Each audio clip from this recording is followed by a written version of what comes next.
Join the 2.7 million small businesses using LinkedIn to hire. Get started by posting your job for free at linkedin.com/Eisen. Terms and conditions apply.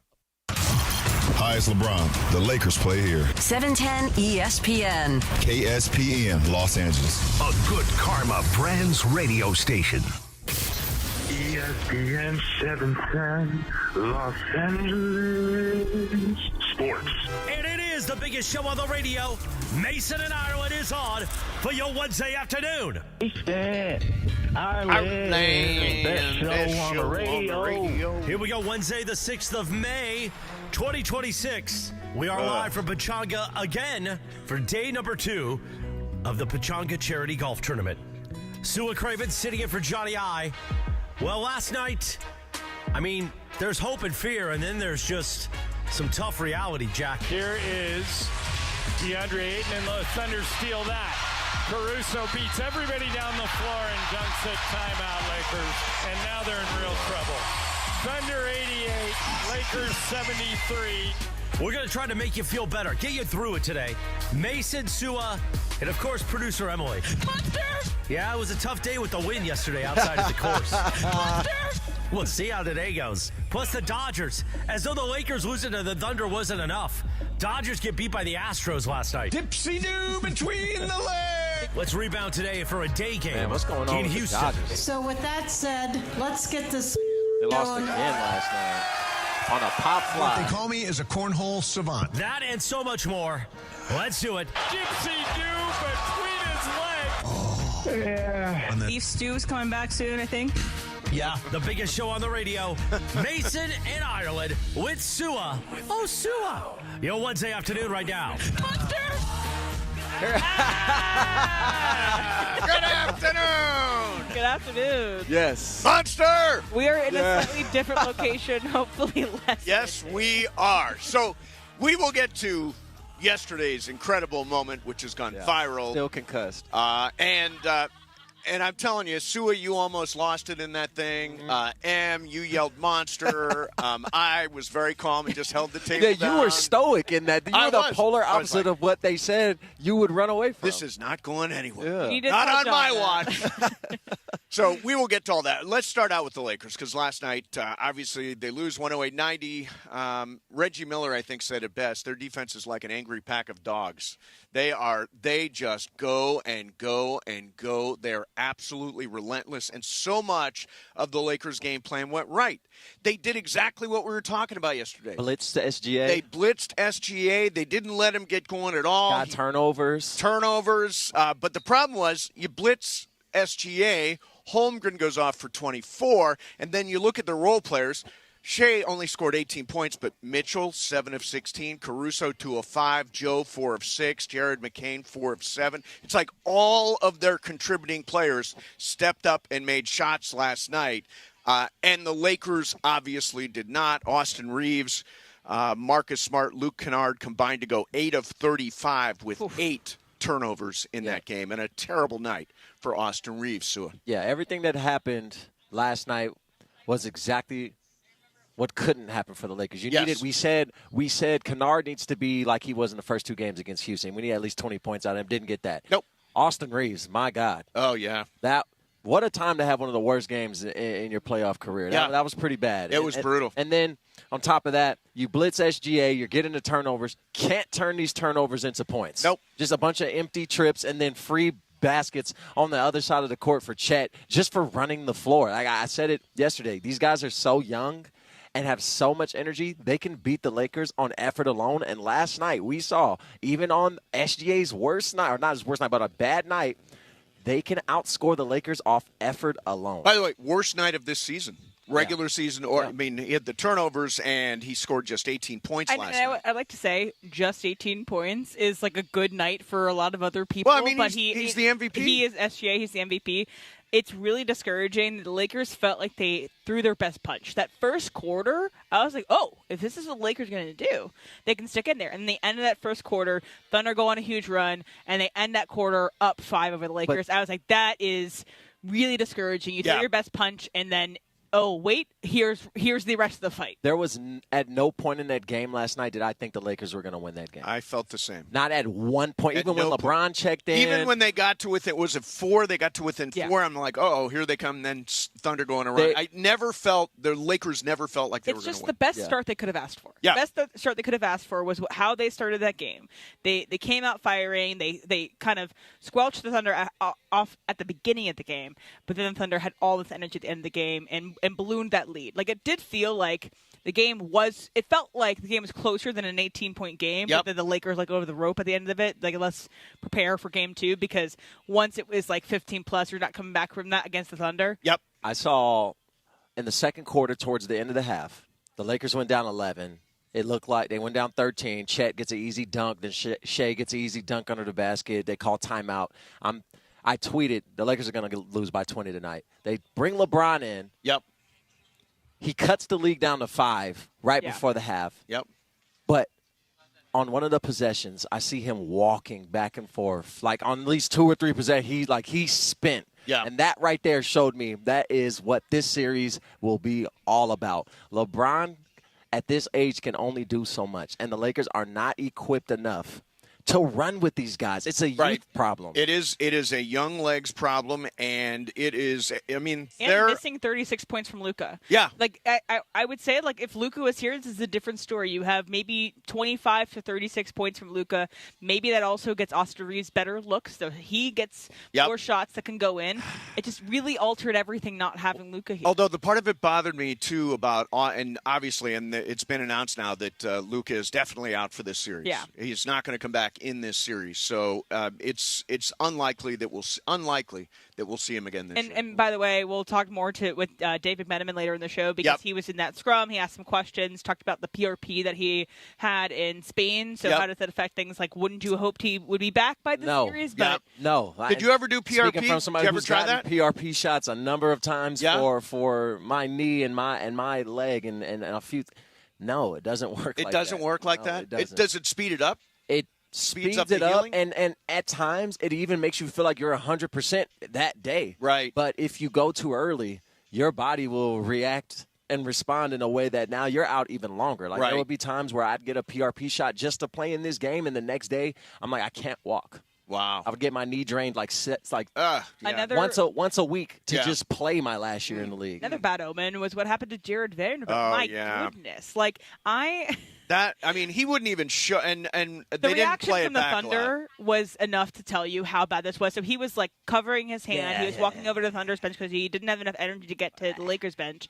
And the Thunder saw it and then looked away. Yeah. And turns out now that he had it was hurt so badly, dislocated so badly, the bone poked 3, had to get stitches into it. So best of luck to Jared Vanderbilt. Probably unlikely to see him again in this series. Yeah. I looked at it last night. I'm looking at that Jared McCain kid, and it looks like Sam Presti found another really good rotation player. And I'm thinking he would be in our starting lineup. Their 11th guy would be in our starting lineup. Their 10th guy would be in our starting lineup, right? And the way he gets that is because he has all those picks that he was able to trade to Philadelphia. Philadelphia let go of Jared McCain, a guy that was, maybe and they just got another pick because of that, didn't they? Yeah. Yes. It's ridiculous how good and how well stocked the Shout out the Clippers. Yeah, Clippers. Shout out the Clippers for letting this happen. They shy and 6 picks for Paul George and Gallinari. I remember the trade, but it was this OKC team is because of the Sixers and Clippers. Yeah. Those 2 teams are the whole reason why OKC will be in the Western Conference Finals for the next 6 years. And I will say, I don't think we're going to get another one of these bad nights out of Shea again. Shea, did his flopping job. He flopped all over the place. He did. He was. By the way, he should ridiculous. honestly be It is at the ridiculous. Oscars. A couple of them are so comical. It's ridiculous. He thought he was getting the whistle on a few of them, and when he didn't, he was in midair I have to pass this now because I thought I'd get the free whistle. And it's at what point does the NBA go, this is bad for the game of basketball and the youth? Because kids are going to say, Shai's my favorite player, and flopping is going to get me 40. I would also flop. Would it be similar to you're watching football, you see the brotherly shove, the tush push, and you say, just stop it. I think it's different. I guess in the NBA, it's different than just getting these fouls. But like, you can't officiate it properly because you have to trust that these players are. I can't just stop it because it's subjective, right? Depending on the ref. And this ref, as we know, these refs have personalities, right? Yeah. And if I decide, no, you play defense harder than the next guy, so I'm going to call fouls on you, and I think that you're being overly aggressive. Shea is smart enough to be like, oh, okay, I'm getting an early whistle tonight. I'm going to play into it. And on the broadcast last night, they were talking about how the crowd doesn't necessarily affect the other team, but it does affect the officials. Yeah, that's what Reggie was talking about. And whether or not they make these certain calls. So the big one that came up was, I think it was DeAndre Ayton, when it was either called an offensive foul as opposed to a defensive foul because the Thunder guy was standing still, and that was a big call, a challenge. And they called from it a charge, and it went against a few bad charge calls. Because that was early in that fourth quarter when the game was still in hand. Yes. The game could still be had if the Lakers could make a couple threes, could get into this, but then after that, it was all Thunder. And that was a pretty pivotal moment that, What's also scary about this is that Austin Reaves was not getting double-teamed last night. He was getting clamped. He was rattled they as hell. They assigned one person to him, and he went 2 for 12 shooting. Yeah, they rattled him. They didn't blitz him. They didn't treat him like they didn't give him the SGA treatment. He had the ball at the top of the key one-on-one situations and could not. Yeah, that is terrifying. And the ball pressure was, they were picking him up at half court, even before half court, and really, really grinding him defensively. And you're right. He reminded me of Kevin Durant in Game 2 of the last series, although Kevin Durant did have 2 guys on him, and Austin Reaves was just dealing with one really, really serious defender. And that's why it raises my question of, if the Lakers want to win a championship, do you give Austin Reaves that max? Because you are limiting your flexibility to garner the talent and pieces you need to beat a team like OKC. It's a great question. We'll tackle it next. John Ireland is coming up at 12:30 today. Obviously, he called the game last night in OKC. Lakers down 0-1 to the Thunder after last night. And as we like to say around the show, monster! Mason and Ireland, 710 ESPN. And it is the 15-minute mark right here on 710 ESPN. On the all-new ESPN LA app and on YouTube at ESPN Los Angeles. The 15-minute mark on 710. Fueled by Valvoline Instant Oil Change. In that time it took to hear your favorite takes and all that fun and frivolity, you could be pulling out with a fresh oil change. No waiting, no appointment, just in and out in about 15 minutes. Bam! So you've got more time for what matters. Visit SoCalOilChange.com. In just 15 minutes, you can boost your vehicle's performance and save money while doing it. Visit SoCalOilChange.com now for value pack coupons and keep your car and your wallet running strong. The 15-minute mark on 710, made possible by Valvoline Instant Oil Change. Hey guys, if you're heading into summer without a medical emergency kit, you're taking a risk most people don't think about until it's too late. Summer colds linger and can turn into sinus infections that could last for weeks.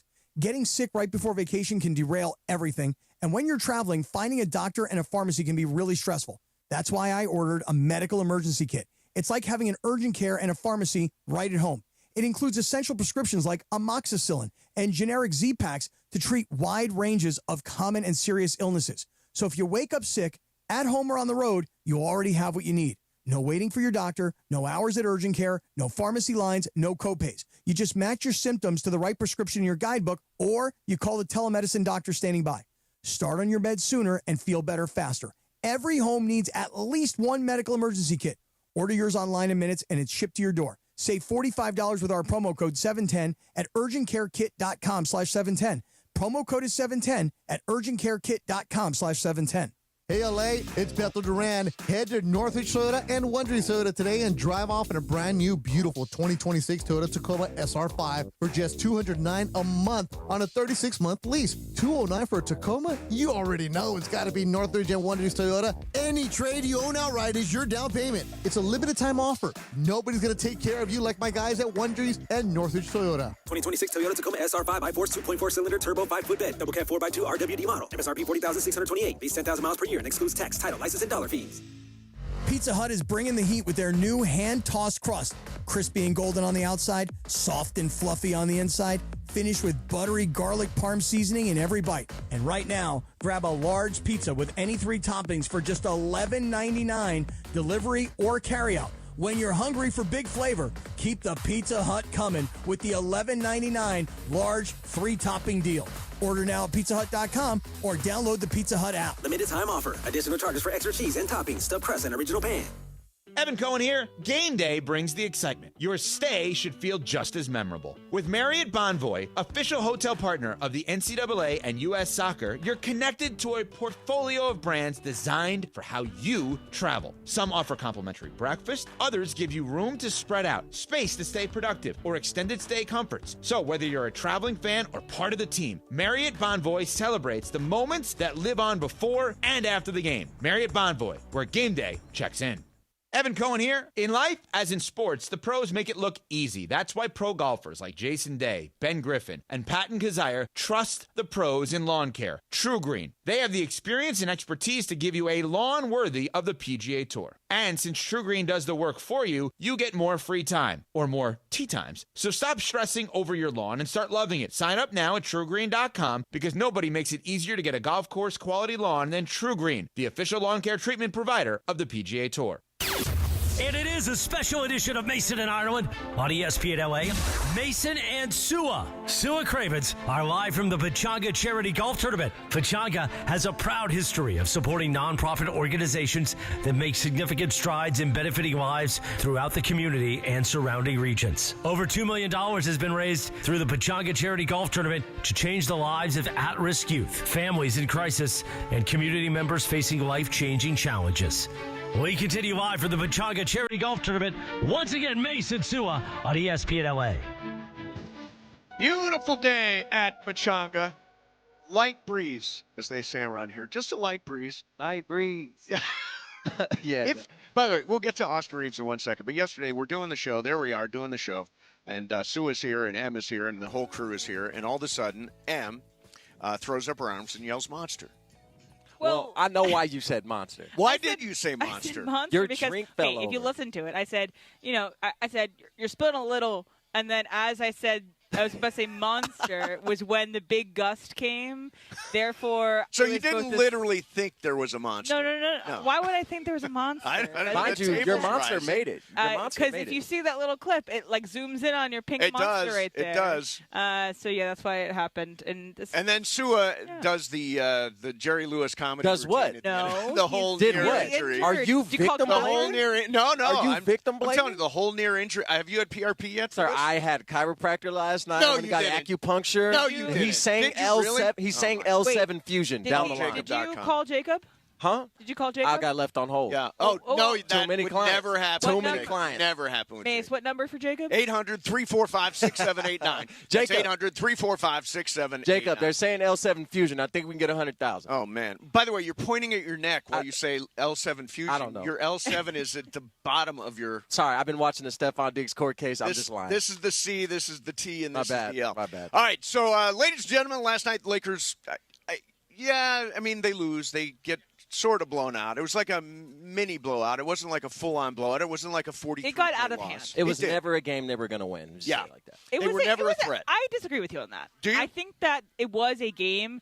The first half ending with only 4 or 5 points in between them. I was like, No, they okay, were down. They were down let's 7 see. at half. All they need to do is get a little hot in offense, and they were so cold. They're like, okay, maybe it can heat up a little bit because they were seemingly giving the Thunder all they could, and then the rope just came out, and then they had no more fight left in them. They couldn't come back. Yeah, but I thought they had a chance after that first half. After the first half? Yes. Yeah. After the first half, I thought they had a chance. I changed the game after the first half. I was like, this is over. And I came back halfway through the third, and I was like, yeah, this is not going to get better. Real quick before we get to Austin Reaves, Dodgers are beating Houston in Houston this afternoon, 6-1. But after the first inning, Tyler Glasnow left the game with what's being described as a sore lower back. Yeah. So we don't know what that is and the extent of that. He seemed pretty frustrated as he came off the mound. It looked like it got a twinge and then came off the field. So it's not great for one of the best pitchers on the Dodgers team, but they got plenty of reinforcement. This is why you need 9 starting pitchers. Just emergency, break glass. We got another guy coming, Blake Snell. The Detroit Tigers wouldn't want to hear any of these complaints right now. No. So last night, again, the Lakers lose. Austin Reaves was just terrible in this game. Just terrible. And missing shots is one thing. The thing that bothered me was how rattled he got. as a secondary, really as a primary ball handler. They're the number one scoring option right now. Yeah, he was just rattled last night, and that defense was in his face the entire time, contesting, and he ended up having, a monumental bad shooting night. He went 3 of 16, 0 for 5 from 3. He's coming up on a contract. He's eligible, I think, for 5 years, $241. Do you think he cost himself money last night? No, because I don't think the Lakers have a choice. I think the Lakers are so hell-bent on keeping Luka and Reaves together that they are going to ignore whatever takes place in this playoff, and that's fine. Like, we shouldn't have knee-jerk reactions to a bad game. Agreed. But, however, I am one that would never give somebody $200 million that has not proven to me they can be the number one scoring option when I call them to. And when you're not getting double-teamed and you put up that type of game, it concerns me that if Luka is not hot or if Luka has an off game, you're also going to fall by the wayside. And I'm not saying that Austin doesn't have games where he's on the polar opposite of the spectrum and drops 30 I've seen game. the guy go for 40. I know it's there. I just don't believe Austin Reaves is a max contract player just because he's demanding it in your position where you're like, we might lose out on him. If you're in the market of spending $200 million, go get you a certified scorer then. Go get or somebody that can play two ways and actually play defense, because Reaves does not play defense either. That's a good point. No, by the way, Joel Embiid out for game 2. Yes. That just came in as well. But more about the Reaves thing. Yeah, more about the Reaves thing. I agree that when you're paying out that much, he should play both sides or be so good on offense. Yeah, that's undeniable. Luka. I would say he's left a lot to be desired for his postseason. And it's not like he hasn't had postseason experience. He's had, 4 straight years of going to the postseason? 6 series. This is his sixth series. postseason Because his first time, I think they went to the Western Conference Finals there. And he had great moments in certain series. But overall, what's the big moment for Austin Reaves? Nothing. No, there has not been one. It's fair. There has not been a signature playoff moment. And he's had opportunities. He's had opportunities to take it. And I think as he gets justify that. When he gets higher and higher up on the scouting charts and the other teams, the less and less of an impact he's been making in the postseason. He's gonna get $200 million. I just don't think he could get it. He should get it from the Lakers. And they're not gonna supermax him. He's not a first team All NBA guy. No, so I think other teams are gonna offer him this. And max. I think he wants to be here, and I think he's gonna accept less to be with the Lakers. I don't think he's gonna do 5 years, $241. He'll do 5 years something. But without a signature playoff moment, it does raise questions. And last night, look at the guy that carried the Lakers once again, LeBron James. Can there be any dispute that LeBron James should be back next year? For me, he's a must-have now. I think that if LeBron James isn't in the business of chasing a championship, if he's like, you know what, I'm calling it, I want to enjoy my last year, I think he should come back to the Lakers, spend his last year with his son. He's still going to be 25-5 next year, and then ride off in the sunset. But if LeBron is in the mindset of, I want to play 25 years. Right, yeah. And just be like, that's where I'm going to call it. At 25 years, he should go to Cleveland. You should go back home where they have the pieces, where the East is less competitive, where you have Donovan Mitchell, James Harden, you have a center involved, you have a bench that you can play with. You can come off the bench for Cleveland, you can start for Cleveland. They give you an immediate, at the very least, Eastern Conference championship chance. Yes. By the way, Stephen A. was saying, how about the Knicks? The Knicks are right there. They may be a LeBron away. So, but do either of those teams want LeBron? Well, the Knicks definitely don't want LeBron. The Cavs, I think, would be interested in LeBron. The Cavs and the Golden State Warriors and the Lakers. Too many it's going to be one of those personalities three, and in the end, I think it's going to be the Lakers. Yeah.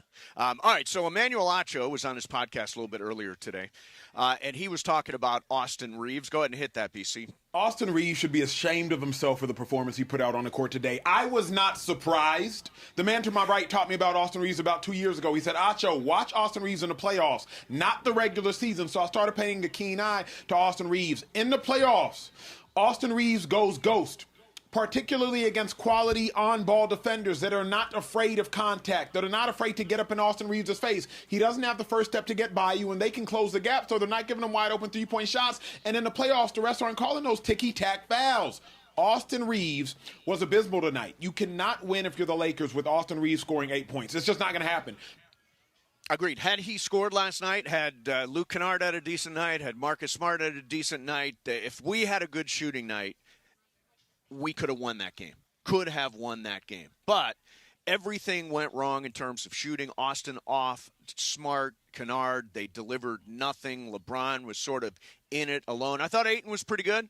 Ayton was pretty good last night. I mean, Rui had as many points as SGA did. Yeah, no, Rui had a very good night. Has been a great shooter in this postseason so far. But I think Austin Reaves does factor into the future of this team. I know they're bringing him back. It's just a matter of how much they're going to invest in him, given that it's going to be a puzzle to put together. If you're bringing back him, if you're bringing back LeBron, if you're bringing back Smart, I mean, all these guys, you got to put a puzzle together. If you're spending $200, I would prefer that you go get one two-way player and a pure shooter over Austin Reaves, if that were possible. I just can't justify investing $200 million into a guy that does not play defense and can get locked up by a good perimeter defender. That does not scream max contract to me. Yeah, I mean, it's not a max. It's like $40 million a year is what it is. That's huge for essentially for a guy. I don't want to. I'm not trying to be disrespectful. No, he was for a high-end role player. Essentially, yeah, you're paying $200 million. He was the 7th or 8th best player in that game last night. Maybe 9th, maybe 10th. Yeah. I mean, I'm not he was paying terrible $200 last night. for a high-end role. Terrible last night, and yeah, he's going to need to bounce back huge in game 2 because people are talking.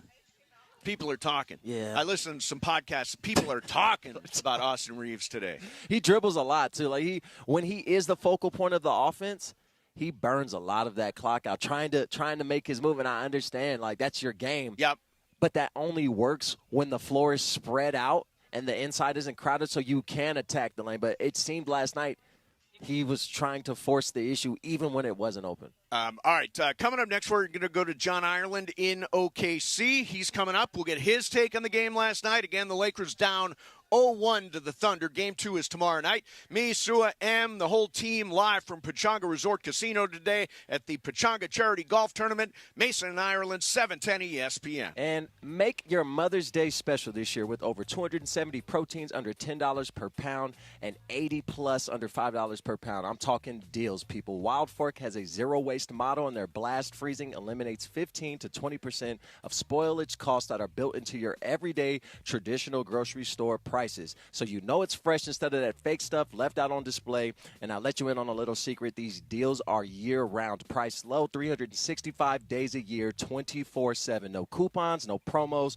just great value. I mean, who's doing it better? Wild Fork is bulk buying savings without paying to enter. No membership needed. With Wild Fork, you just get more food with free access. Wild Fork is the largest meat and seafood selection under one roof. They simply have the cuts of meat that others don't, and they're all in one place. Chef curated for 20-plus countries from Brazil to Argentina, Japan to the U.S. I'm talking worldwide meats that have a 100% satisfaction guarantee for quality. Spoil your mama this Mother's Day and create those endearing memories with Wild Fork this year. Happy Mother's Day to all the moms out there. Find a Wild Fork in SoCal near you at wildforkfoods.com.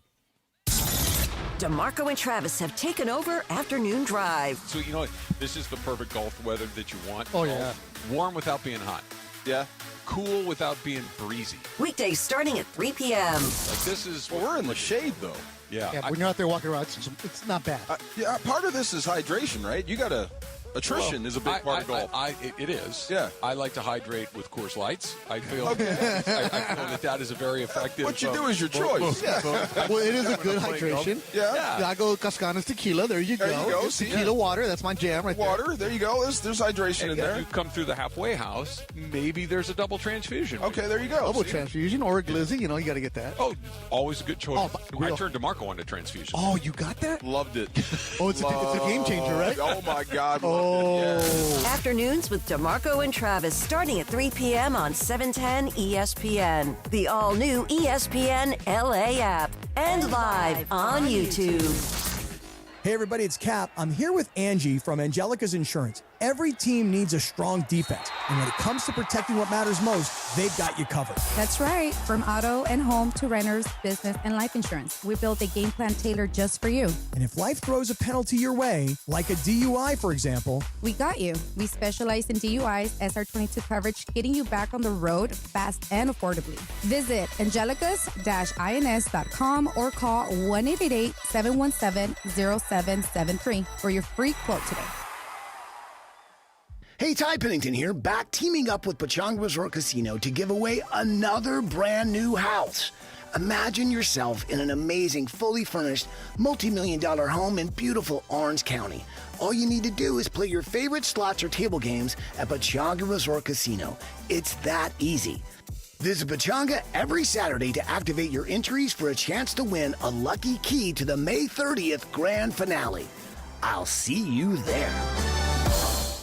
Smalls here. If you're heading into summer without a medical emergency kit, you're taking a risk most people don't think about until it's too late. Summer colds can turn into sinus infections that last weeks, ruining your perfect vacation getaway. And when you're traveling, finding a doctor and a pharmacy, it's stressful. That's why I ordered a medical emergency kit. It's like having an urgent care and a pharmacy at home. It includes prescriptions like amoxicillin and generic Z-Pak to treat a wide range of illnesses. So if you wake up sick, at home, or on the road, you have what you need. No waiting for your doctor, no hours at urgent care, and no pharmacy lines. Also, no copays. Match your symptoms to the right prescription in your guidebook or call their telemedicine doctor. Start meds sooner and feel better faster. Every home needs a medical emergency kit, so order yours online in minutes. It's shipped right to your door. Save $45 with my promo code SMALLS at urgentcarekit.com/smalls. That's promo code SMALLS at urgentcarekit.com/smalls. Prescription required. Always consult your doctor to determine if this product is right for you. And it is a special edition of Mason and Ireland on ESPN LA. Mason and Sua Cravens are live from the Pechanga Charity Golf Tournament. Pechanga has a proud history of supporting nonprofit organizations that make significant strides in benefiting lives throughout the community and surrounding regions. Over $2 million has been raised through the Pechanga Charity Golf Tournament to change the lives of at-risk youth, families in crisis, and community members facing life-changing challenges. We continue live from the Pechanga Charity Golf Tournament. Once again, Mason Sua on ESPN LA. All right, we'll let you know Dodgers up 7-1 now in Houston. Tyler Glasnow left that game with lower back pain. Shohei Ohtani snapped out of his hitless streak. He was 0 for 15, hit a double in this game so far. And Andy Pages, who's off to a great start this year, a 3-run home run. And we now, me, Sua, and we're bringing in John Ireland from OKC. Jono, what's happening, man? What's going on, people? How are you? Well, we're trying to spin it in a positive way, John. We're trying to give this a positive spin. Now, I know people who can spin stuff, but nobody does it better than you. Spin, man, spin. Well, this game showed just how good Oklahoma City is. Yep. The Lakers actually did a lot of stuff right. They held Shea to his lowest point total of the season, 18 points. They got him to commit 7 turnovers. That's more than he's committed all year. They forced OKC into 16 turnovers. LeBron was great, 36 minutes, 27 points on 12 of 17 shooting, and he only had 2 turnovers, and they still lost by 18 points. That's how good Oklahoma City is. You cannot make mistakes against them because they will exploit you, and that's what happened last night.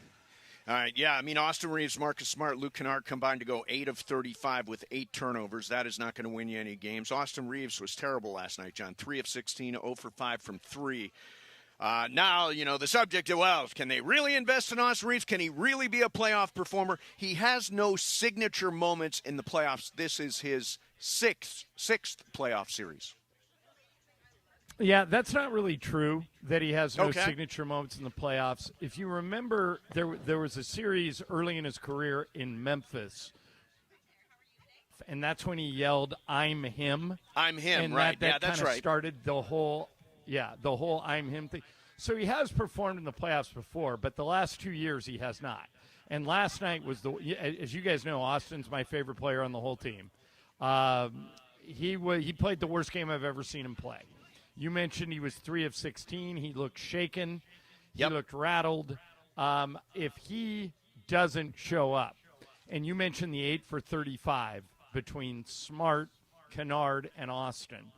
If those guys don't make shots, I don't see how you beat a team as good as the Thunder. You can beat other teams. You might be able to beat Houston that way, but not OKC. OKC is that good. They are the overwhelming favorites to win the title. I'm sorry, Sua, go ahead. No, but Jay, I'm back to the Reaves thing. I disagree because the I'm him game, he only had 23 points in that game. It was a clutch 3 when he started yelling I'm him, but like a playoff series against Memphis, and when we're talking about a team that's not a championship contender, like Reaves does not have any playoff moments against teams of value, and I can't go off of give you $200 million because you hit a clutch 3 against a Memphis team that was never going to play for a championship so many years ago, because it's what you've done for me now, or what have you done for me lately? And lately, he's been nothing more than a high-end role player, and I just don't think that you give high-end role players $200 million.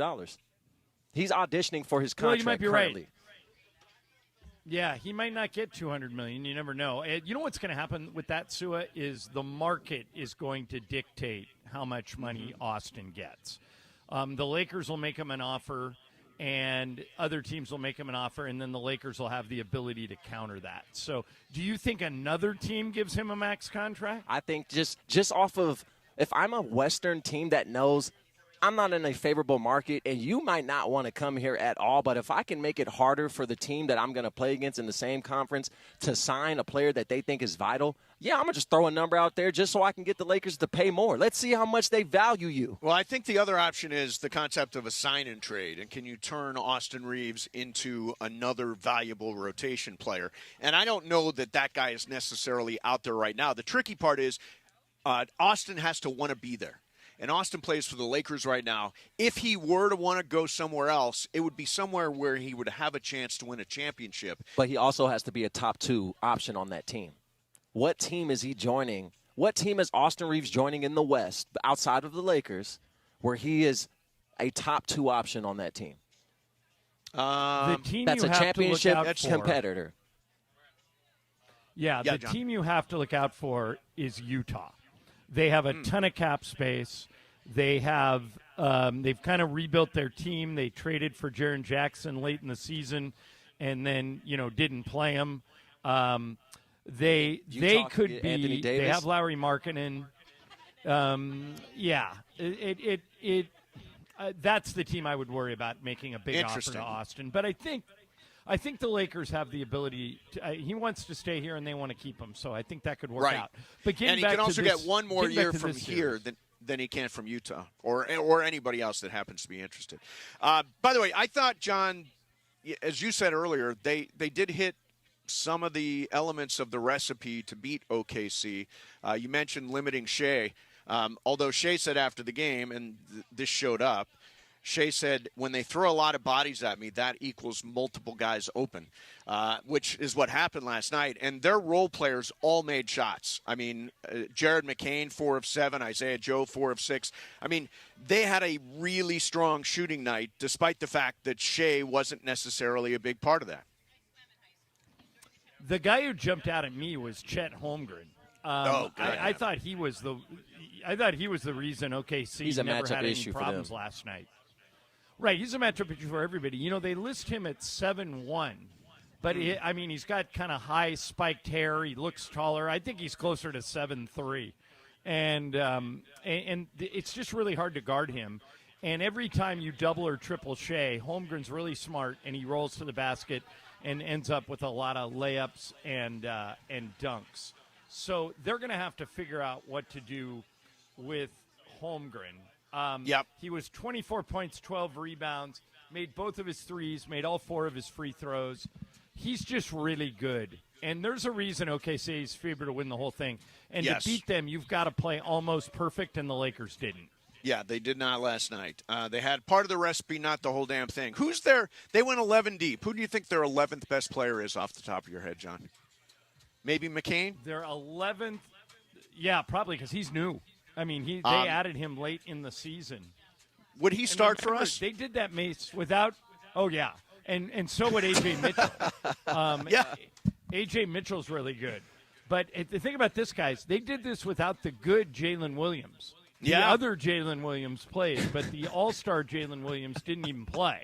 Yeah, so that's how there are deep two that Jalen is. Williams. So funny. The good Jalen Williams is so funny. There's a good one, and there's a And pretty there's good just one. Jalen. By the way, the pretty good Jalen Williams is also He took a few good. charges last night. Yeah, he's good. Defense. He's good. So Ireland, let's see. How long are you in OKC now? Obviously tomorrow night, right? Game 2. And then you're back here at the end of the week. After the game. All right. Yeah, we fly you home want to do morning. Cool. Do you want to do some icebreakers? Let's not. The delay is pretty heavy, so I don't think I can tell. factor in. So I'll. Yeah, let's do it Friday when I get back in Friday. Okay, cool. We'll do or it. Actually, I can do it tomorrow when I'm from here. Okay, cool. Have a great day, and we'll talk to you tomorrow, man. All right, man. There See is ya. John Ireland in OKC. Yeah, you could tell the delay. Yeah, tomorrow's been great. Oh, tomorrow. I'm looking forward to that. Really fun with John on the delay. It's going to be great. Yeah. I wish you would have asked him about this Ric Flair tweet. Well, I mean, it's hard because, it's his golfing buddy. Austin Reaves is his golfing buddy. No, this isn't about Austin this Reaves. is about Luka, yeah. This is about Luka. It's ridiculous. I mean, it's just insanity. So Ric Flair says this, Luka, and then tags Luka Doncic, please get in the game. Take a shot of cortisone and deal with the pain. Yeah. They're paying you $50 million a year, and you're not there. WTF? Woo! I hope Jeannie Buss trades you next year. Nobody wants a lame duck on their team. You know what I hate the most about this tweet? It's one that he ats both Luka Doncic and at Jeannie Buss. I don't at people like that. No, I'm not a big adder. He wants to be heard. Yes. Therefore, he tags so that maybe Luka or Jeannie sees it. Word of advice to any celebrity that's a sports fan: don't take a fresh bump and then start tweeting. That's exactly what he did. He didn't think at all. It's just. I think we all know if Luka could play. Oh my God! If he could play, he'd be out there. He There's wants no to question. play with anybody else. Yeah. He's there. He's trying his hardest to get back. We'll talk to I Dave promise you, McMenamin. Rick, that you don't need to. I promise you, Luka wants to be out there with or without you. Yep, absolutely. All right, going to do some icebreakers coming up next. Again, we are live at the Pechanga Resort Casino. Beautiful night last night. Had a great time. Went out for margaritas, all of us except for Sua, who went and did his own thing. Sua kind of big-timed us. I mean, he is Sua Cravens after all. I'm just glad you guys are enjoying our facilities. It's a great place to be. It's a beautiful. My room is great. I mean, room You service rolled your R terrific. right there for your room. That's how great the room is. It was your room. Yeah. Room.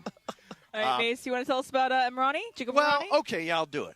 Thank you. Now seems to be the time. So, if you're involved in any kind of accident, like let's say you're on a remote live broadcast and all of a sudden the table rises up in the wind and knocks you down, lands on top of you. Monster! Then you need Jacob.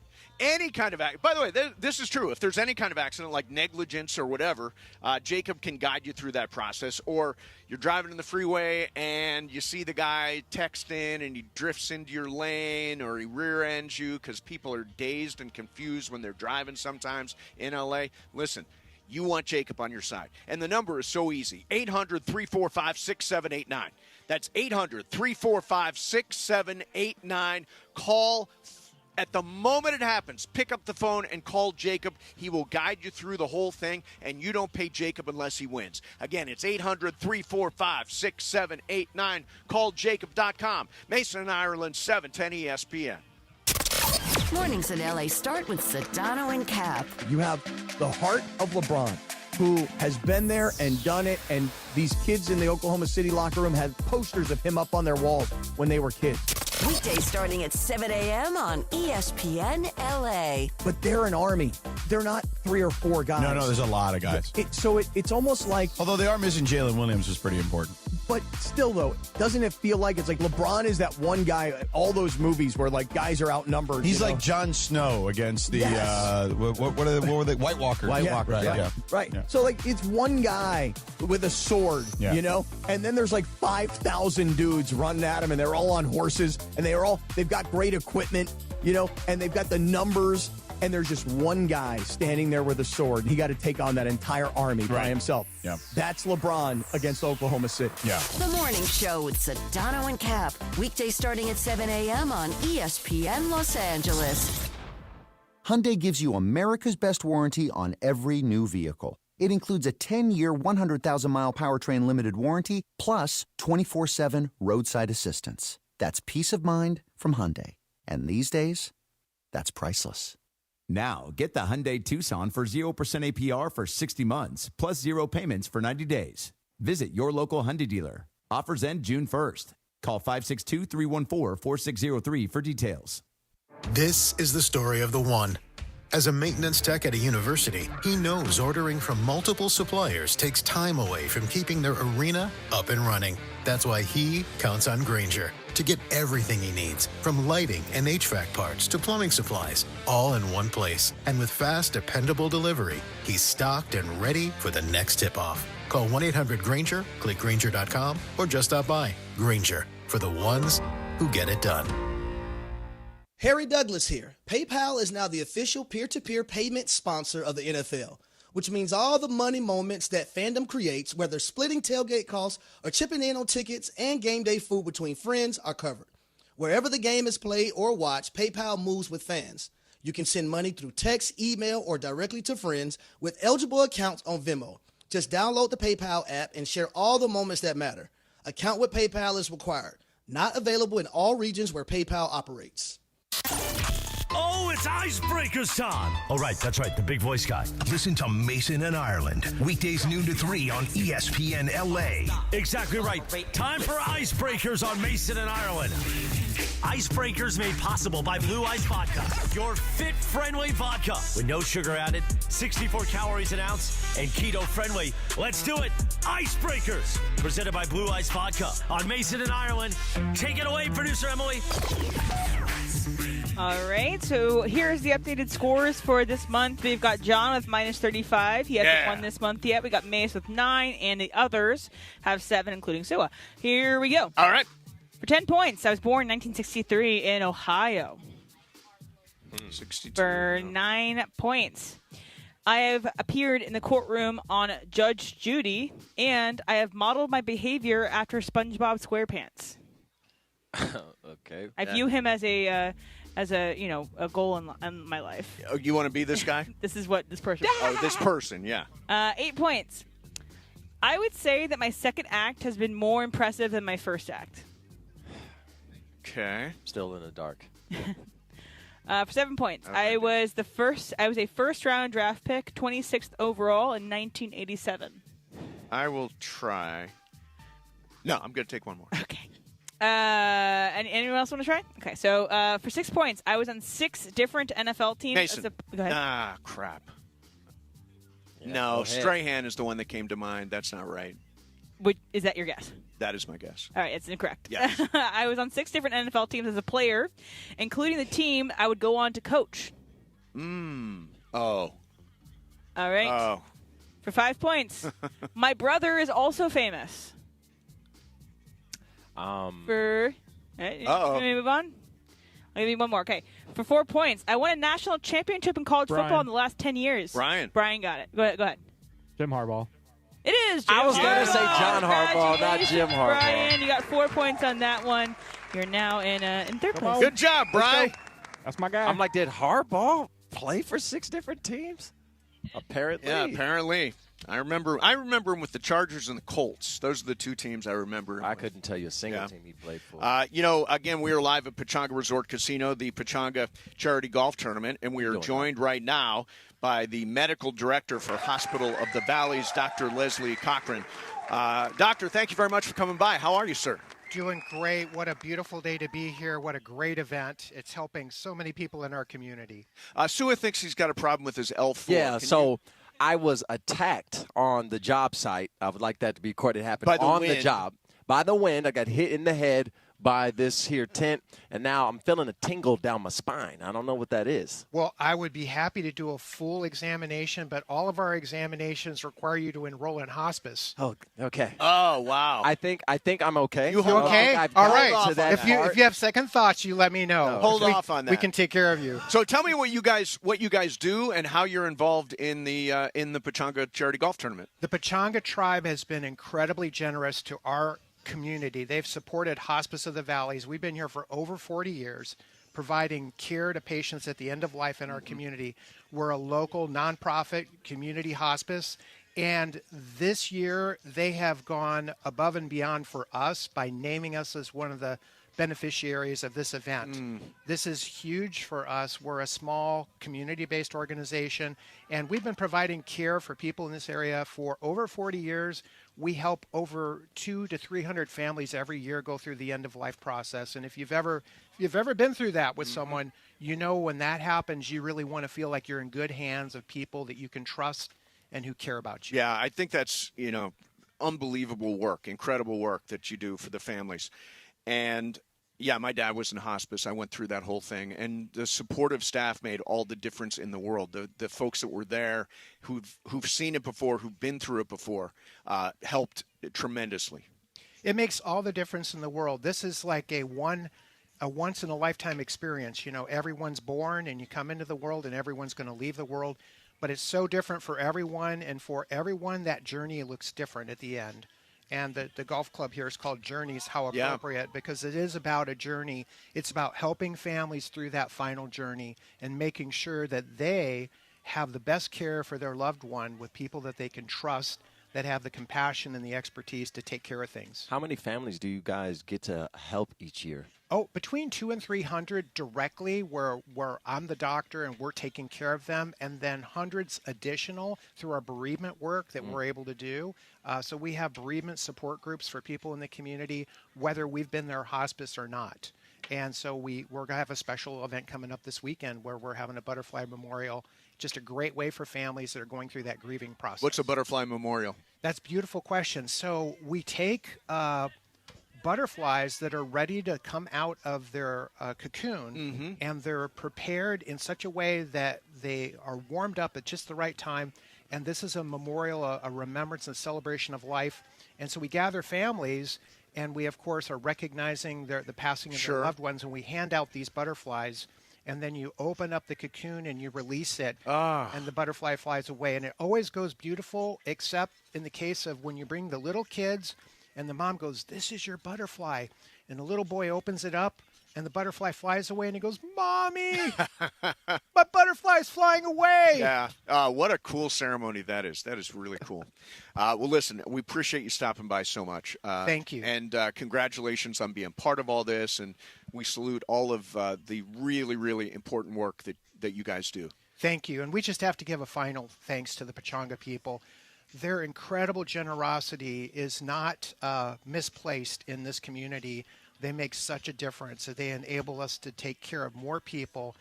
This is actually National Nurses Week this week. And so everybody knows that every year nurses are rated as the #1 trusted profession above any other profession, because people know that nurses really care. And so our nurses are amazing. And this gift is going to enable our nurses to spend more time with the patients at the bedside, because we're going to use this gift to upgrade our technology so the nurses spend less time on the computer and more time at the bedside. That's great. That's All right. great. Well, listen, Dr. Leslie Cochran, again from the it's not on your card. Hospice of the Valleys. Hospice of the Valleys. Thank you very much. We appreciate you being here so much. Thank you very much. Thank you so much. Appreciate it. So many people are benefiting from the money that is being raised here at the Pechanga Charity Golf Tournament. We talked to Habitat for Humanity yesterday. Today, Santa Ana School Foundation. Santa Ana, yeah, exactly. I mean, a lot of people benefit. So we're out here for a reason. There is a lot of money being raised for a lot of really good organizations here in the Temecula Valley, and we thank Pechanga for having us out here for a couple of days. It's been today is perfect. Yeah. Today is picture perfect. It's a beautiful day, no wind. It's absolutely safe. Everybody is secure. It's unlike yesterday, which was not picture perfect for the Lakers. And I think you have Sports Graffiti coming up. Yes, we do. Everybody can air their ills. Do you want Austin Reaves? Do you think he should be tossed to the side? Who do you think should step up? The Lakers still have a shot. Yeah. What do they need to do for Game 2? What went wrong last night? Dodgers are up. Shohei Ohtani had a double, so he snapped out of his hitless string. And they are up big in Houston right now, although Tyler Glasnow did leave that game with a sore lower back. But we want to hear from you, 877-710-ESPN. 877-710-ESPN. You saw the game last night. What is your take? We will get to all of your calls coming up next. Live from Pechanga Resort Casino, Mesa in Ireland. Sua in for John, 710 ESPN. One match, 90 minutes to decide it all. And LAFC with an impressive 2-1 victory at home over Toluca. The black and gold head to Mexico with a 2-1 edge over Mexican powerhouse Toluca. A place in the CONCACAF Champions Cup final is on the line. And honestly, we want to host the final, so we got to go get a good result there. Will LAFC finish the job in hostile territory? Leg 2 of the semifinal, LAFC versus Toluca. Coverage begins tonight at 6 p.m. on 710 ESPN and the ESPN LA app. It's NBA and NHL playoff season, and there is no better place to catch the action than Cosm. Hey, it's Mace here, and you got to get into the Cosm Dome and experience every slam dunk, every goal on Cosm's massive, immersive display, and it's so real, you'll feel like you're courtside or right on the glass. Or head to the hall and catch every game on their wall-to-wall LED screens. Great food, amazing drinks, cocktails. Cosm has got it all. No better place to experience the playoffs than Cosm. For game listings and tickets, visit Cosm.com. I'll see you at Cosm.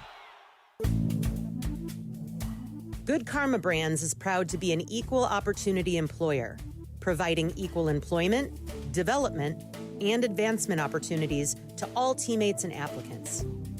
To learn more about careers with us, please send an email to talentacquisition@goodkarmabrands.com.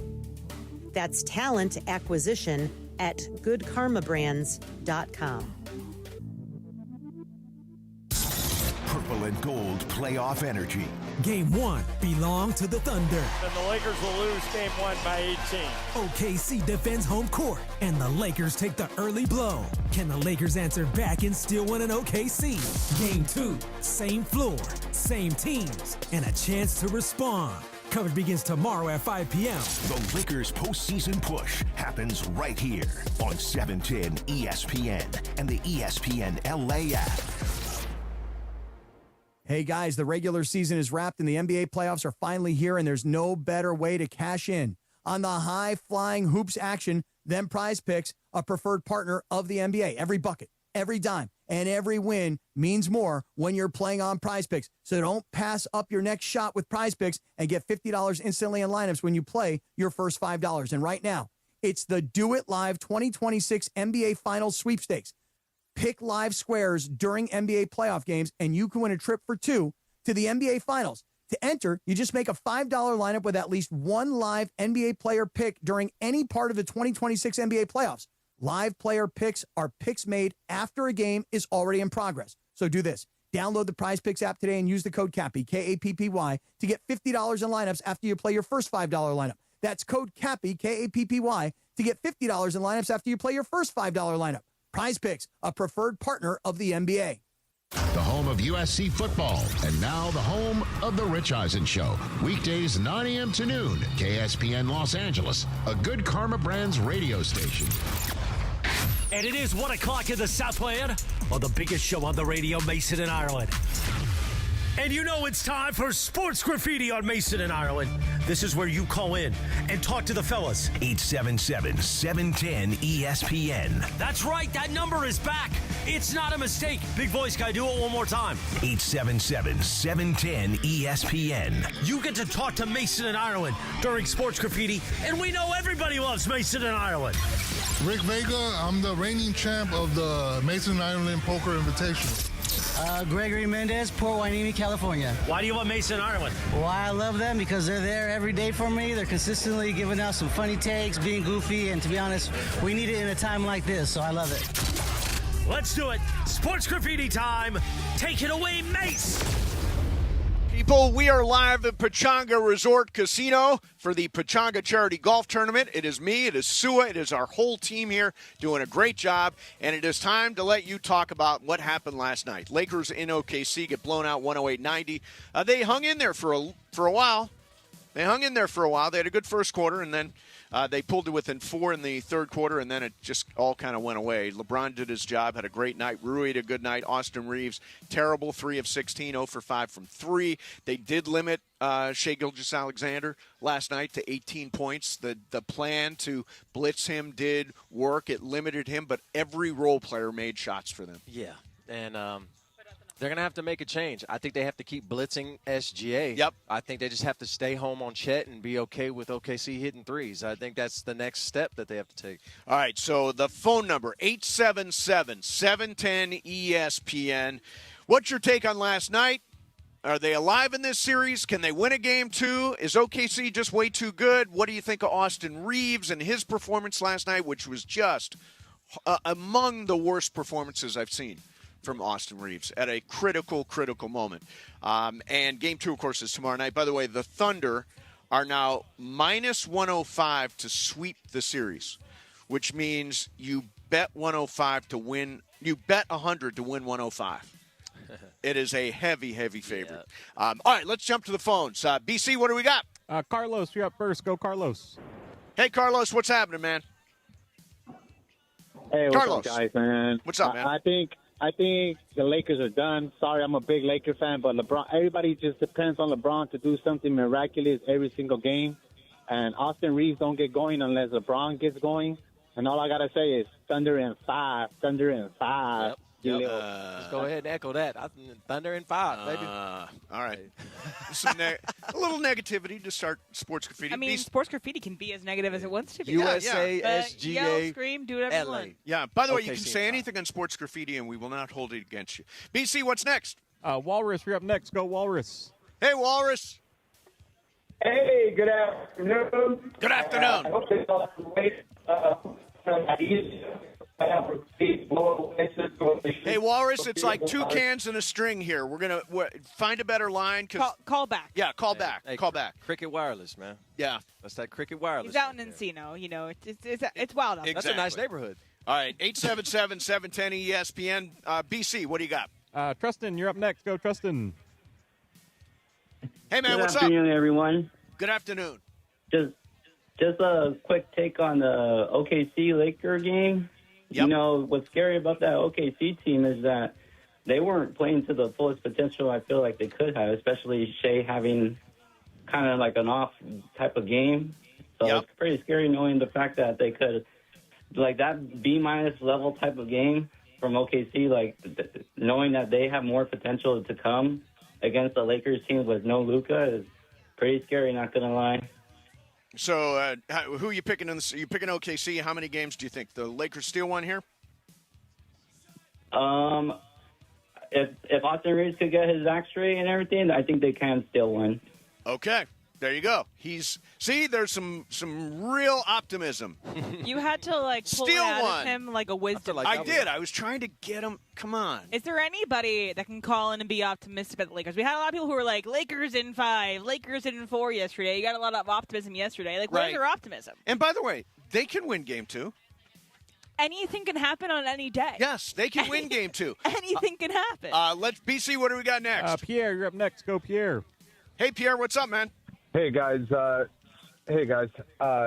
have to completely agree with Shua. I think Austin Reaves definitely takes up a lot of the shot clock on the offensive end, and it does kind of throw the offense in a tizzy. What can we do to mitigate some of that, and also just navigate around the flopping that Shea's been doing so much? It's just killing so much momentum for us.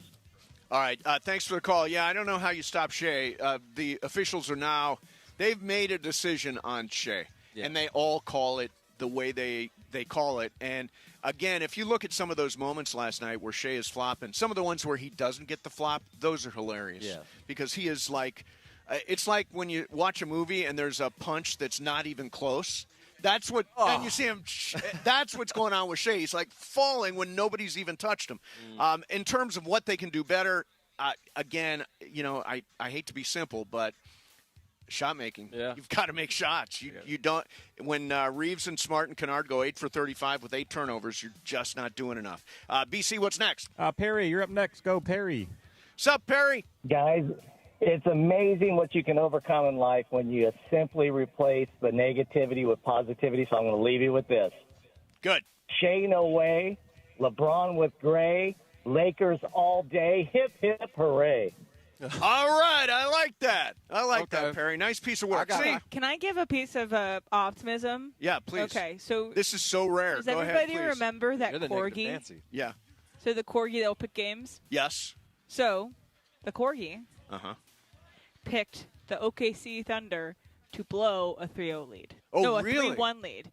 The Corgi picked Lakers to win, I think, the third game, but OKC to blow a 3-1 lead. Lakers There win you in go. 7. See? So, hey, Corgi believes in us. The dogs are picking the Lakers. Okay, at least I one. Can imagine. USA, SGA, LA, OKC in 5. 877-710 ESPN. Don't be so gleeful about it. You sound a little down, a little depressed. in 5. Yeah, there you go. BC, what's next, man? Cameron, you're up next. Go, Cameron. Hey, Cameron. Good afternoon. Good afternoon. So, hypothetically, if they let Austin Reeves walk, can we use some of that money for like a Jaylen Brown or Walker Kessler or Terry Easton for like the 3D guys? Okay, you're asking about specific guys. I don't think Detroit is going to let Jaylen Brown leave. I do think there's an opportunity for Tari Eason, who's a restricted free agent. I also think there's an opportunity with Lou Dort, who we saw last night as a restricted free agent. I think Peyton Watson in Denver is a restricted free agent. He's another guy the Lakers could be interested in.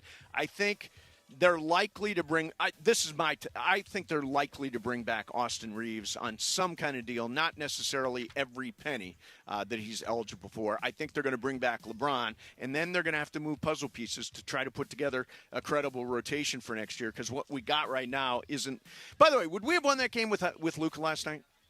I think no. Yes. Yes, I think we would have. I think they would have, because the way that they were playing their defense, it was working, the way that they were holding down Shea. And I think if you have even 20 points from Luka, you win that game. Yeah, I agree. I think Luka, you win that game. Shea, Sua, you're just no way? There's no way you're beating OKC while No, Austin but Reeves Sua- shooting the way he did. But you have Austin Reeves getting more open because Luka is taking better defenders. But then if we're changing reality off of what Luka or what Austin did last night, then SGA goes for 40 if Luka plays.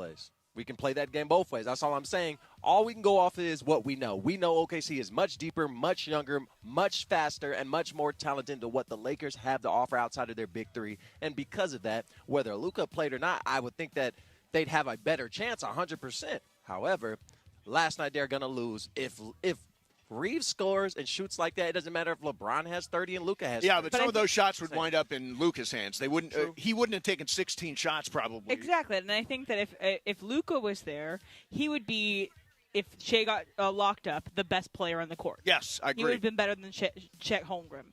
But that's not the case, and we don't live in that world. Yeah, not at all. 877-710-ESPN. BC, what do you got next? Trey, you're up next. Go, Trey. Hey, Trey, what's up, man? Hey, guys, how you doing? Listen, forget all the naysayers. Luka's going to come back for this series, and we're going to win it in 7. Let's go, baby. Let's go. All right, excellent. See, optimism. I like that, optimism. Is he the doctor for Luka Doncic and knows that Luka will be back? Is he his hamstring? Because I really don't think Luka's coming back. No. He's Luka made it pretty clear today, and we'll talk to Dave McMenamin, who was in the scrum. Luka made it pretty clear he's not coming back in this series, and despite what Ric Flair says, I totally get it. BC, what's next? Gerald, you're up next. Go, Gerald. How's it going, guys? Thanks for the opportunity to weigh in. The Lakers last night, it was a little bit of coaching that could have helped the situation. Figuring that you'd probably lose the first game in OKC with all the flopping that SGA gets away with. The NBA has done a disservice to this league when they went away with the new ruling of hand checking. And there has to be a degree of hand checking. But to have zero hand checking in a grown man's basketball league makes no good sense whatsoever. This is why Michael Jordan is considered to be greater than LeBron, and they both are super, heroes in my opinion. And LeBron, what he's doing at 41 is ridiculousness, but the league is doing a disservice to the fans. Let these grown men play. Let the grown men play. And the Laker coach, he has J.J. Redick has to throw caution to the wind. Put every player on that bench in. Use every single foul that you can use. Make it a wrestling match. Old school, bad boy, Detroit Pistons basketball. The Cleveland game was even worse. They were in the penalty of the Cavaliers before the first, second, third. Game's already over. 35 shots, free throws to Detroit. The league is doing a disservice to our fans. Give team a chance. Yeah, love you guys.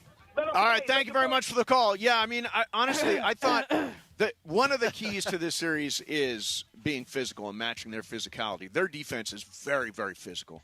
And, Lou Dort and Chet Holmes, these guys play real defense. And I don't know that we've got the personnel.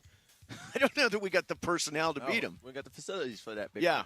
Like, I think if it was as simple as just throw caution to the wind, JJ would do that. But you also have to play, like, maybe 5 games, maybe 4 games. Like, you can't throw caution to the wind every game.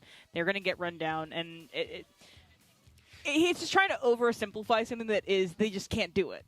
Right. Well, they need a perfect game. I think John said it earlier. They need a perfect game in order to beat OKC. They need Shea to be limited. They need to make shots, and they need OKC to be cold. That's not going to happen. Well, I mean, you're going to get one of those 3 things, but OKC's not going to. They're not going to. SGA's not going to have a bad game. Their perimeter shooting's not going to be there, and they're also turning the ball over. We're lying to ourselves. Yes, I am lying to myself. Yes, I am. I think we have one more call. One more call. All right. Hey, you're on Sports Graffiti. What's up, man? Go, Walrus. Try it again. Hey, Walrus. Okay, 9 words. You got to take one game at a time. 9 words for the Lakers. Okay. Go downhill and get to the free throw line. Make it happen. Go Lakers. All right. Go downhill. Get to the free throw line. Go Lakers. I mean, they only got they had 13 free throws all night. It wasn't really decided at the free throw line. Because also, Shea only had 3 free throws. Yeah. It wasn't at the free throw line. They did let it play generally. And the Lakers shot 77% from the free throw line. Yep. Thunder for 92.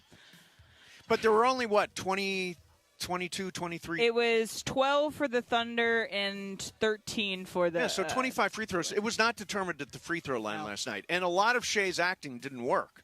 Like some of the performances, some of the fakery just was not convincing. He's flying through the air backwards. He was doing an Oscar bait movie that they didn't end up nominating. Yeah, exactly. They were like, oh, okay, you try, but it's not really working. It was more that the Thunder got on runs that they couldn't stop. Yes. I know at one point JJ was talking about how much he values these timeouts of you had to stop the Thunder in their tracks. So you had to stop these downhill runs they have.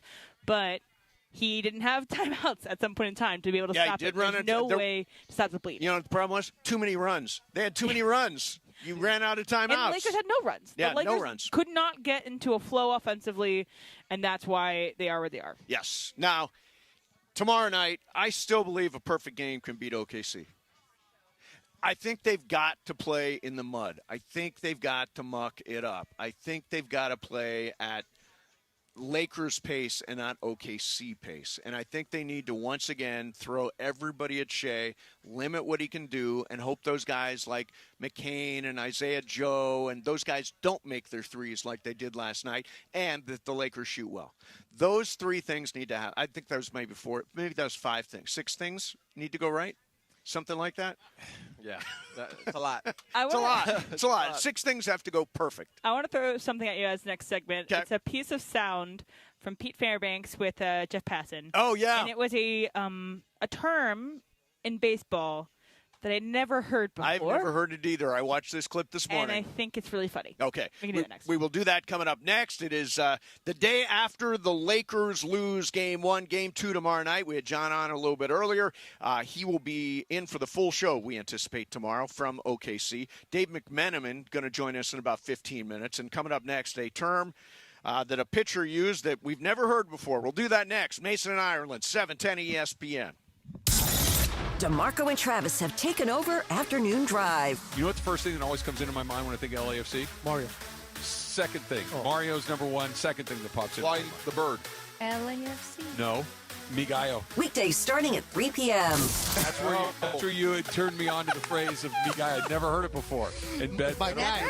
My Migallo? Yeah. Migallo. You had never heard that? Migallo's like a rooster, right? So that's my guy. That's my guy. Migallo. We're standing there eating, watching the LAFC game, and Beto goes, Migallo, and I'm like, what? What is that? Yeah, I had no idea. Dude, now I know. We're sneaking into sweets, drinking beers. That's my the name of that restaurant. You just answered the question for me. Okay. Is that the name of a restaurant? Up north. worth.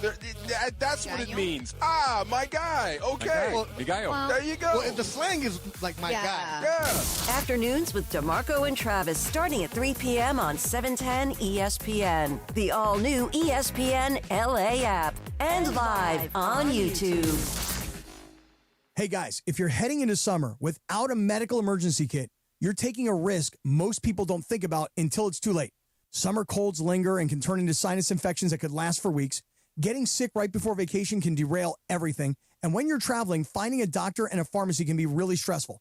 That's why I ordered a medical emergency kit. It's like having an urgent care and a pharmacy right at home.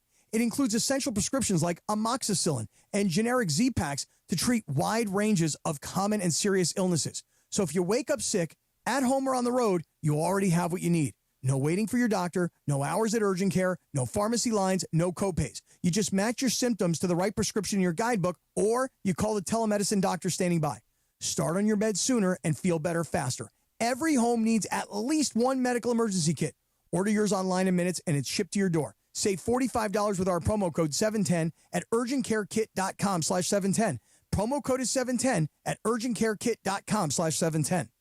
Hey guys, it's Sedano. It's springtime in SoCal, and you're still on those same old floors? Make a power move with Hernandez Wholesale Flooring. Hardwood, laminate, waterproof vinyl, carpet, turf, all in stock. They even have Core-Tec, the original 100% waterproof, kid-proof, pet-proof, luxury vinyl flooring in a ton of colors ready and in stock. Visit the showroom off the 5 next to the Commerce Casino, or check them out on the web, HernandezWholesaleFlooring.net. Hernandez Wholesale Flooring. No games, no gimmicks, and no spring sale beats wholesale. Hey, it's Rich Eisen for Pella Windows and Doors. Sometimes teams take a timeout to regroup and call the right play. When it comes to your home, Pella Windows and Doors always has the winning game plan. They're not just window and door experts. They're experts at taking care of you and your home. At Pella, they find the products that meet your needs, and their experts install them. They do it every day, and that's why your neighbors trust them. Discover why Pella is a trusted choice for homeowners everywhere. Visit Pella.com/Eisen today. That's Pella.com/Eisen. My dad passed away unexpectedly. Of course, it was awful in every way, but we are very grateful that he had life insurance. So even after he was gone, he was still able to provide for us. And that's why I have life insurance for my family. Ethos.com. They make it fast and easy to get covered. It's 100% online. You get a quote in seconds. And you can apply in minutes. You get covered the same day. Get your free quote at ethos.com/game. That's ethos.com/game. Paid spokesperson. Time spent on application may vary. Online health questions required. Rates may vary. And it is a special edition of Mason and Ireland on ESPN LA. Mason and Sua. Sua Cravens are live from the Pechanga Charity Golf Tournament. Pechanga has a proud history of supporting nonprofit organizations that make significant strides in benefiting lives throughout the community and surrounding regions. Over $2 million has been raised through the Pechanga Charity Golf Tournament to change the lives of at-risk youth, families in crisis, and community members facing life-changing challenges. We continue live from the Pechanga Charity Golf Tournament. Once again, Mason Sua on ESPN LA. Flossing. Now, I am not a big flosser of my teeth. I don't find it necessary. I've never had a cavity. My dentist has never said, "Oh my God, you're cruising towards some terrible disaster because you're not flossing your teeth." It's like saying you don't need to use conditioner on your hair. It's like, yeah, you don't, because some people don't need to use conditioner. But to say that it doesn't speak to you, that's false. Floss your teeth, children. Yeah. You should floss your teeth. Or if you've got really great teeth like me. If you don't want to cost yourself thousands of dollars at the dentist office like I have over the course of my life for my lack of flossing, go floss your teeth. Okay. Sua, you need a floss pick or whatever? Yeah, I floss every day. Do you floss? Yeah. As my dentist instructs It also me. helps with like your breath smelling. Yes, it does. Good or I not. scrape my tongue. Do you not scrape your tongue? I scrape my tongue too. No, I brush my tongue. What the hell are you people doing in your tongue mouths? scraping helps? I mouthwash. I wear a night guard at night. I'm you all wear in. a night guard at night? All in. I left my night guard at home, and it's actually Are you affected my grinding? sleep. Are you grinding all Yes, night? and I couldn't sleep through the night because I left my night guard at Not home. that type of grinding, you sickos. Hey. Teeth grinding. Hey, that does bring us to what? Grinding Yes, at it night. does bring Fair us Banks perfectly to our next conversation, which is about Tampa Bay reliever Pete Fairbanks. Miami Marlins. Oh, Miami Marlins reliever Pete Fairbanks. He's a closer, and he's on the injured list right now. But he made an appearance on Jeff Passan's show. It's like my sources tell me by Jeff Passan. And he talked about a term for an active relief pitching that I had never heard before. Here is Pete with Jeff Passan. Pete Fairbanks, closer for the Miami Marlins. You have been dry humped many, many times in your life. Can you please tell us what dry humping in baseball is? I sure can. I'd love to be of service to you and maybe add a definition to this here dictionary. The dry hump is when, as a reliever, they call down and say, hey, in most cases, it's tighter ahead. So-and-so's in the game. You start warming up. Obviously, there's degrees of it. The worst dry humps are the ones to which you then have to fire it off and be as warm as you would be to go in a game with no guarantee that you go in a game. And if you then say your team does not score the run, you sit back down and you have been dry humped. What does it feel like to get dry humped? Well, one dry hump usually is okay. 2 dry humps does not feel very good. I think in my career I've been dry humped 3 times once, and I felt like I couldn't move my arm for about 8 hours. Mm-hmm. All right. So in other words, if the reliever is told get up and throw, then he doesn't come in, he sits back down. He's Get yourself really nice and warm, really ready, revved up. That's a terrible word to use for what's happening. But it's really descriptive. They should call it being blue-balled.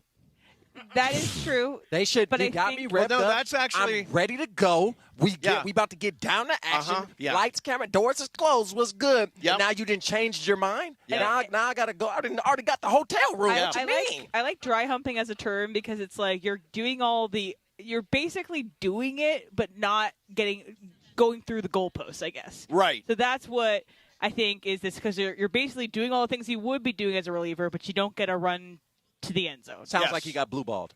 Yeah. It's like my junior year of high school. Sua can do it. That's when I got mine. Yeah, but it doesn't seem like it would be very fun. No. I hate getting blue-balled. It's the worst. It is a terrible thing. The worst. Yep. You should find a support group. Who All does right. that? Grow up. So Jaylen Brown has been fined, I think he was fined $50,000 for comments about the officials after the Celtics were eliminated. Wait a minute. I get to say, the Celtics were eliminated Gave from up the 3-1. playoffs. 3-1 lead. Awesome. Yeah, at least the Lakers are still playing. Yeah, that is so good. We're still playing. This is what he said. So maybe because I spoke and was critical of the refs in the regular season, so they responded, you're going to lead the playoffs in offensive fouls. That's how that was. The response was from the officiating crew. You could clearly tell. And I've actually spoke to some refs, and they said that it was an agenda going into each game. Yep. So anytime Jaylen brings his arm up, just from reputation, just call it. Yeah. And that's what he said on a Twitch stream that Ramona had to watch. And that's those are the comments that got him a $50,000 fine. Now, should you be able to criticize or speculate or comment on officiating in a playoff series? Yes. Or in a game generally? Yes. We're all professionals. After I get off the field or off the court, in his case, all you guys do is comment on my performance. Good, bad, ugly, for what? Doesn't matter. And I am expected to be a professional, take it to the face, pause, and then be a and act like it didn't happen. Yep. But these referees are like the most sensitive Sallies. They are. Hypersensitive. You can have an ego and get in a player's face and the whole thing, throw a player out, make it about you. The fans didn't come to see you. They came to see the player you just threw out. And then you just get to go into hiding, and you better not say anything about me. Even if I messed up and called it back, that's weak. That's now, this rule also applies to the NFL, right? You're not allowed to comment on officiating if you're in the NFL, right? Yeah, but on the field, we do it to their faces. Of course, yeah. Because all you can do is throw a 15-yard flag on me. You can't find me. So if you call a bad call, I'm going to say, get your head out of your ass as I walk by. Right. And then he's probably going to give me 15 yards. Is that a flag? But it's worth it, though. Yeah. Because now it is worth it because you cannot retaliate as a ref. The one thing the NFL does do well is that if they see refs start to not retaliate but call games a certain way, they'll get them off of that team. Right? You will not call that game. So remember when Puka during the season says that they like to see themselves on television? Yes. At the referees like to see themselves on television. They do extra push-ups so that they get the muscles in their arms so that when they do the flags they can have it nice and pumped up. Did he get fined for that? I believe Puka did. Did he? At the time, and I think it should go both ways. I think that you should have the ability to say if you're frustrated. And Jalen's probably not wrong. There probably was a directive. Yeah, he was fined $25,000. Yeah. I mean, look at Scott Foster. He's not allowed to call certain games with certain players are playing in it because of his reputation with certain players. Because we're all human. You have biases. Everybody's got a bias. Everybody's got a bias. I don't care what you say. You get to like somebody, you get to dislike somebody, and that's part. I mean, I don't want to say it's an agenda, but like for example, Scott Foster and Chris Paul, I believe that was an agenda. You see Chris Paul, and you say, "I'm doing my best to foul you out today." Yeah. But it was one thing where Jaylen Brown was getting called for these offensive fouls a lot, and the people were doing things and not getting called on these offensive fouls. But like there's probably a meeting between those referees in the league office saying, "Hey, we're seeing this a lot from Jaylen Brown. If you call it really tight." And maybe they're not doing other things. We know that happens. They have meetings with referees about certain things they want to highlight between each game. It's like it's clear. So I don't know why Jaylen saying in a calm voice. Yes, because they don't like charged the $50,000. ugly truth. That's why. Yeah, but the reality, I think I should. First of all, I'm a big fan of content, and we can make hay out of comments about and free officiating. speech. And free speech. Yeah, I mean, I don't understand why. They're not sacrosanct. I think that is the word. Does that mean anything to you? I'm They're sure not if it above means reproach.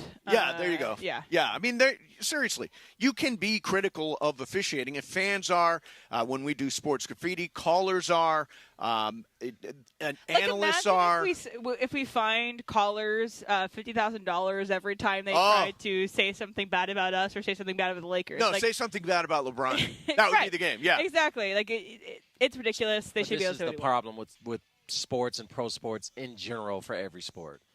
The pro athletes are viewed as superhero people that aren't human beings, and you should not have emotions or reactions to anything. Right. While we are all allowed to be human, even if we're working with you, but you're not allowed to. That's why this dynamic is the problem, because I'm not allowed to react even if you mess up. Yeah. And there's no consequence. There's nothing. You just go on to the next game and call the next game. We saw LeBron James break down to his knees in Boston when he clearly got fouled on a layup. That would have changed the game. Yeah. And he got fined for doing, or Pat Bev got fined for showing the guy. Look. Yeah. But then, do we want more reviews? Do we want them to get it right? We don't want more Yeah. reviews. I mean, I'm a big fan of call on the floor. Just go call on the floor. Or where do you stand on reviews? I can't stand them. NFL, NBA, terrible. Baseball does a good job. You just tap your head, find out if the ball is strike. By the way, that baseball strike zone challenge has been amazing. I think it's a completely different way to do it, though, because tennis and baseball, it's either in or out. There's no opinions based about it.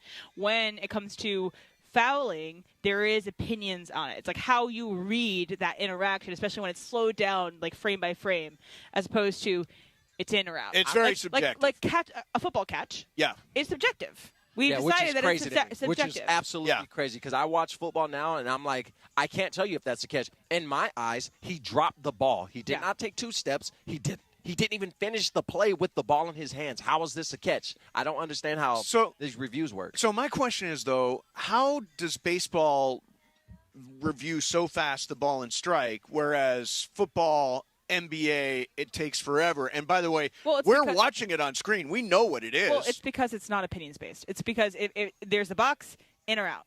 When it's having to do with football and basketball, it's like the degree of a foul.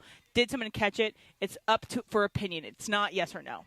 Okay, but I believe part of the problem is they're looking at stupid iPads in the NFL. Don't blame the iPads. Or iPads Microsoft or Chromebooks Microsoft or tablets or whatever they are. I mean, seriously, we have all the technology in the world, and we've got a guy with a Microsoft tablet looking at it, trying to figure out if it's in or out, a catch or not catch. It seems silly to me. Because it's opinions-based. Yeah.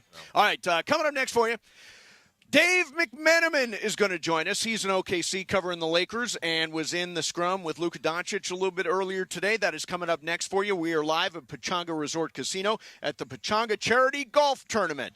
And Sue Craven is in for John today. Mason and Ireland, 710 ESPN. Mornings in LA start with Sedano and Cap. All right, Cappy. Come on. Again, 1999 banger. Number 1 hit, Ricky Martin. Living La Vida Loca. Weekdays starting at 7 a.m. on ESPN LA. You want to talk about a song that really took off. I mean, this song transcended, like, the entire year, it felt like. Like, we were welcoming 2000. It was like Ricky Martin was the biggest star in the world. Well, he again. came out of the World Cup '98. He sang Right. that theme song for the World Cup in '98, and then he blew up with this song even more. Right. I feel like I went to a Super Bowl one year and went to a Super Bowl party and he performed, and like this was like the hottest song in the world at the time. Living la vida loca. I mean, come on, it is super catchy.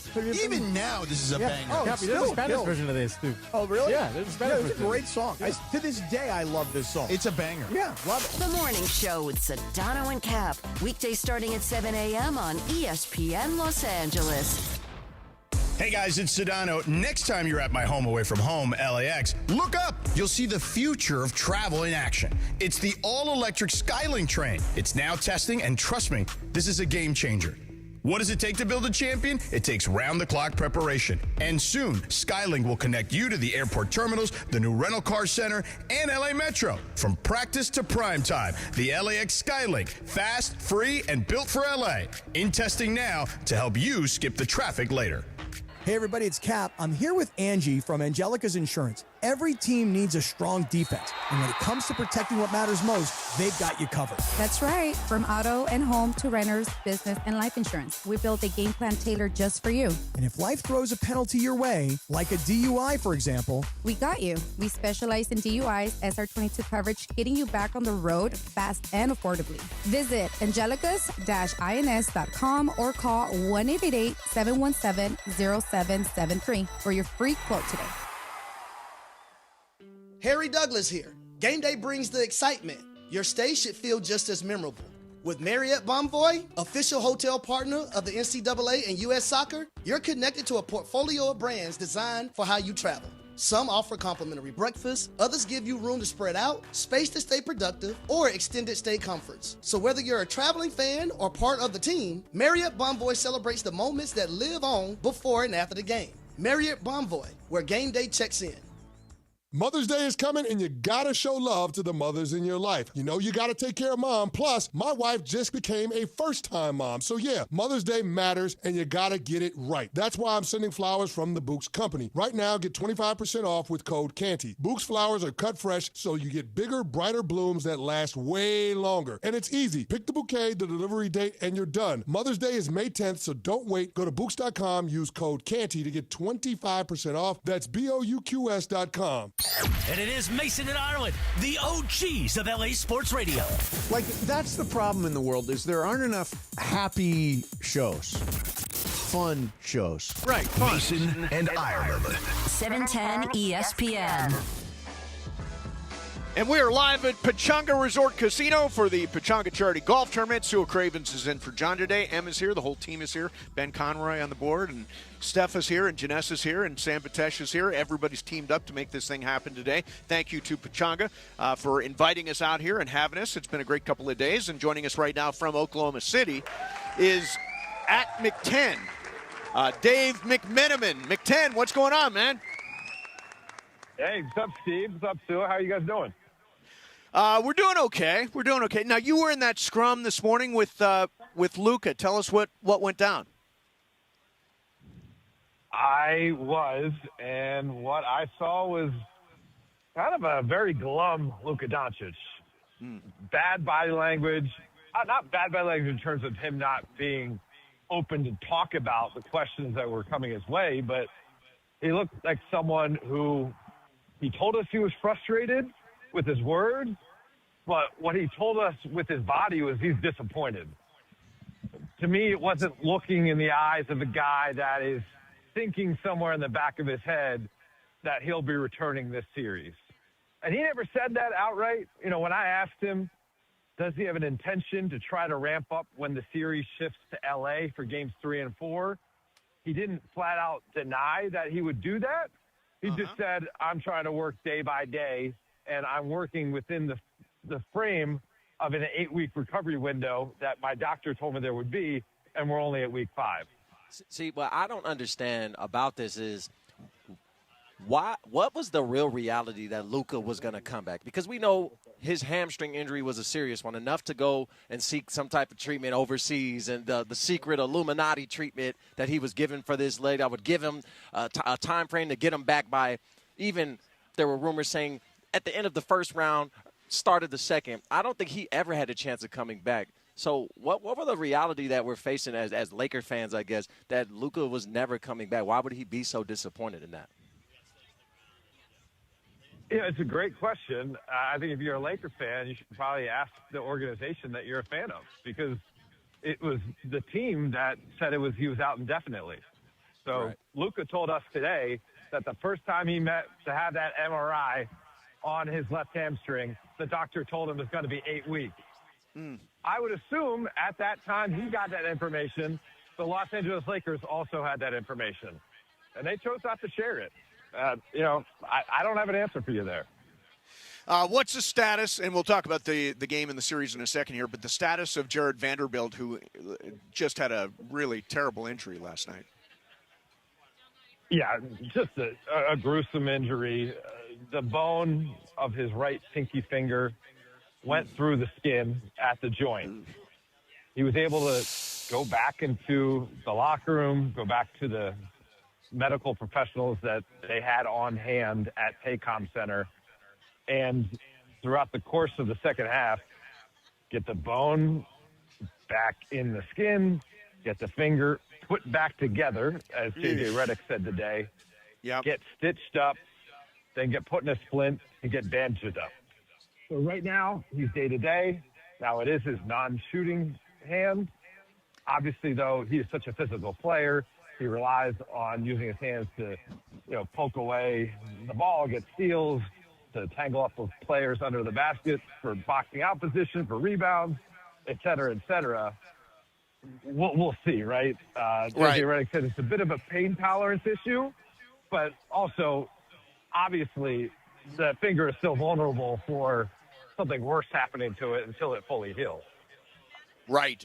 Let's talk about the series now. Last night, the Lakers accomplished the one thing they accomplished was they blitzed Shea, and he had a quiet night. But as he said, when there are multiple bodies coming at me, there are multiple guys open, and those guys all made shots. What was your take last night on the Lakers hanging in there for a while, but ultimately losing big? Listen, you have yourself in a game through 2.5 quarters in Oklahoma City. That didn't happen when they played here in April, when they had Austin and Luka, and they were rolling as a team, going 16-2, and the 18 games come into that night. So that, in a sense, is a step forward. Now, the final margin of victory of 18, that's not all that different than what the other games were, and the fact that the Lakers sputtered beyond LeBron James, not great signs. But I think the defensive schemes against Shai Alexander were clearly effective. You hold him to 18 points. He had 7 turnovers. What J.J. Redick pointed to today was the non-Shai minutes is what killed them. When Shai's on the bench, you hope to be able to take advantage of the team not having their MVP on the court. And they get beat by 9 points in the non-Shai minutes. That's unacceptable. You have no chance to win that way. Lakers bench was outscored 34-15. Yeah. It wasn't the starters that let the Lakers down last night.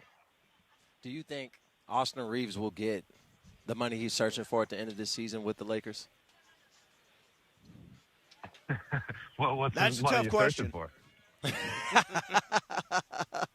Did he hurt his case last night for an extension? I don't think so, no. I mean, listen, the guy's been with the Lakers from every step of his career, 5 years in the league, from undrafted to a borderline all-star, who, well, he would have been an all-star if not for the timing of his calf injury. Is his playoff performance through 3 games a sign of someone clearly deserving a max extension? No. But are you going to take into account everything he's done as a member of the franchise when you figure out that offer? Of course you are. And so let me ask you about what they need to do different tomorrow night. I assume the game plan will be similar. Try to limit Shai, hope they miss shots, and hopefully have a better night than, Reeves, Smart, Kennard combined for 8 of 35 last night, and limit the turnovers. I mean, they almost have to play a perfect game, don't they? That's literally had those exact words said to me by someone in the locker room last night. We got, basically the person told me, hey, we got not the best game out of OKC. Yep. And we responded with not our best game. We need to play our best game while they don't play their best game. Because if we both play our best game at the same time, we also lose. So, listen, the Lakers, again, through 2.5 quarters, it was a 69-65 ball game. And they were in it, and they had control over the tempo and the pace, and they were mostly taking care of the basketball. And from there, the wheels fell off, and it started with turnovers. So you had 10 second-half turnovers, 8 in the first half. You got to keep your turnovers down, begin there. And then you just hope that, Austin is a gamer. And, again, 3 games back after a month off, he's going to find some rhythm. He might not find the rhythm that he had in March, but he'll find a better rhythm than shooting 25%. So I saw when all the experts lined up at ESPN, you're the one guy that had it OKC in 7. Do you still feel that way? Can the Lakers steal a few games here?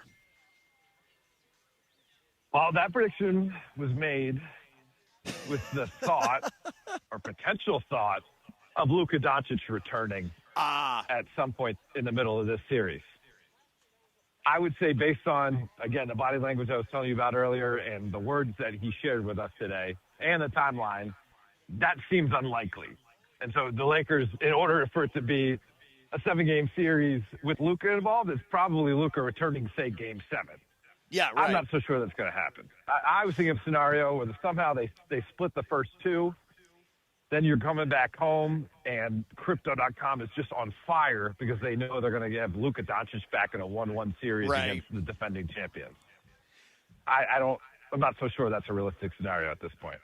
Dave, I think you gave you said Oklahoma City had kind of a B- kind of night. Yeah. What? How do they duplicate that? What do they need to duplicate what they did last night against OKC? If they get a great OKC game, I guess you got no chance. I mean, I'm looking at their bench, and I'm seeing Jared McCain down there. Jared McCain might be their 10th or 11th best player, and he's out there playing on the floor, and he'd probably start for the Lakers.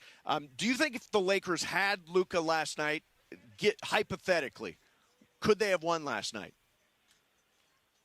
Sure, absolutely. I mean, if you're in a 2-possession game in the second half, and you have Luka Doncic even not 100%, and you need to make a couple shots. I mean, they were 10 for 30 from 3, the Lakers were.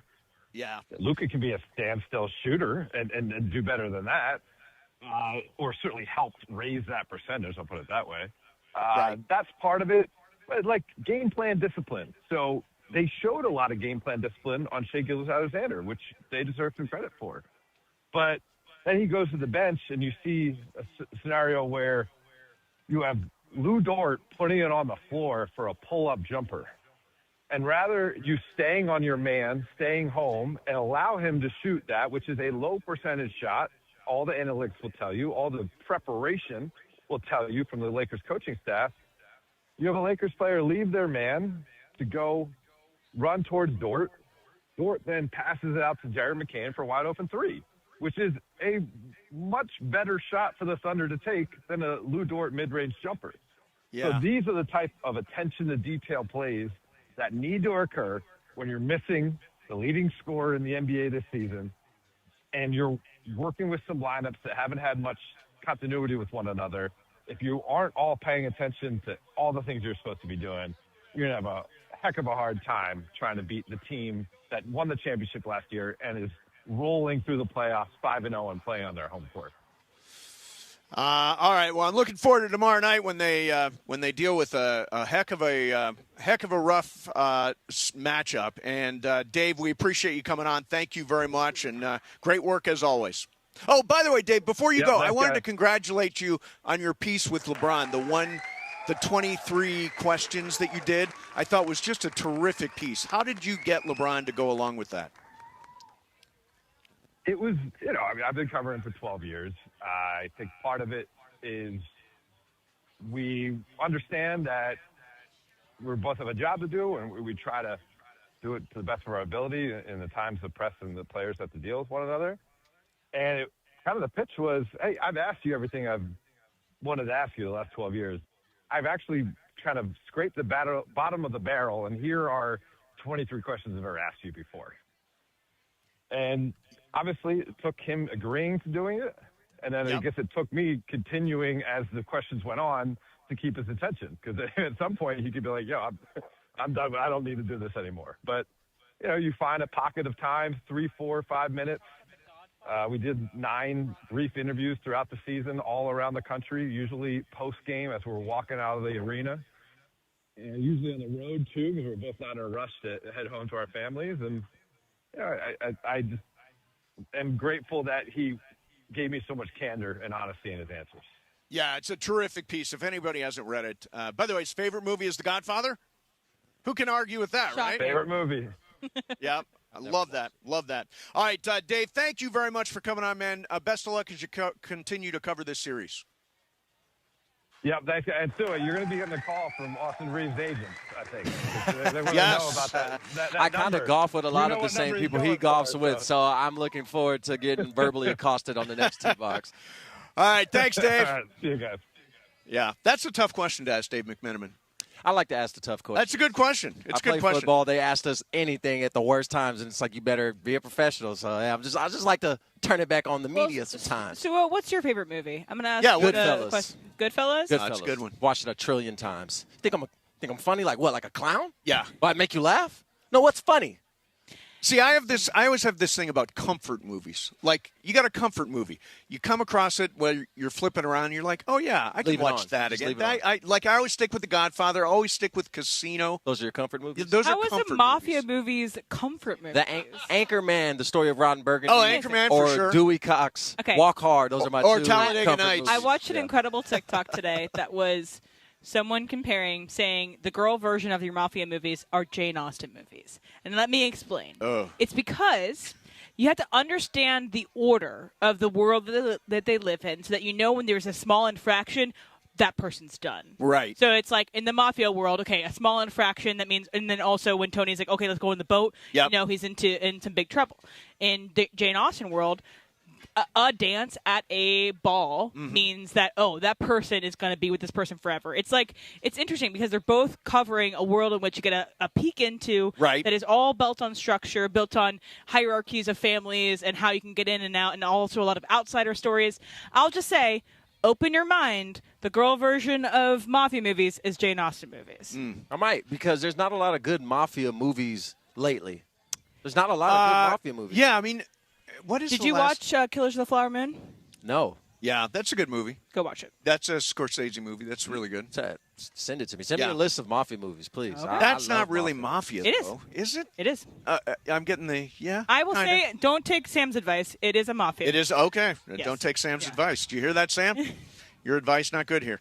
All right, coming up next for you, big award announced, and I want to know how I can win it. We'll do that coming up next. Mason and Ireland. Sua is in for John, 710 ESPN. And why don't you tell us about Cosm? Let me tell you about Cosm. So if you want to, for example, go watch Game 2, Lakers OKC tomorrow night, and see it in shared reality in the Dome at Cosm, spectacular way to watch the game. Every NBA playoff game, every NHL playoff game, all playing at Cosm. And it is this gigantic digital screen. It's above you. It's below you. It's around. It's just amazing. They call it shared reality. They also have great cinema experiences, like Harry Potter is now going to play in shared reality. I saw The Matrix. I saw Willy Wonka. I saw Cirque du Soleil. It's a great date night. Great food, great drinks, craft cocktails, all that stuff. You got to check out Cosm. Best way to do it, go check out their schedule. Cosm.com. That's COSM.com. That's Cosm.com. I'm telling you, it will change the way you look at sports forever. Cosm.com. Mason and Ireland, 710 ESPN. One match, 90 minutes to decide it all. And LAFC with an impressive 2-1 victory at home over Toluca. The black and gold head to Mexico with a 2-1 edge over Mexican powerhouse Toluca. A place in the CONCACAF Champions Cup final is on the line. And honestly, we want to host the final, so we got to go get a good result there. Will LAFC finish the job in hostile territory? Leg 2 of the semifinal, LAFC versus Toluca. Coverage begins tonight at 6 p.m. on 710 ESPN and the ESPN LA app.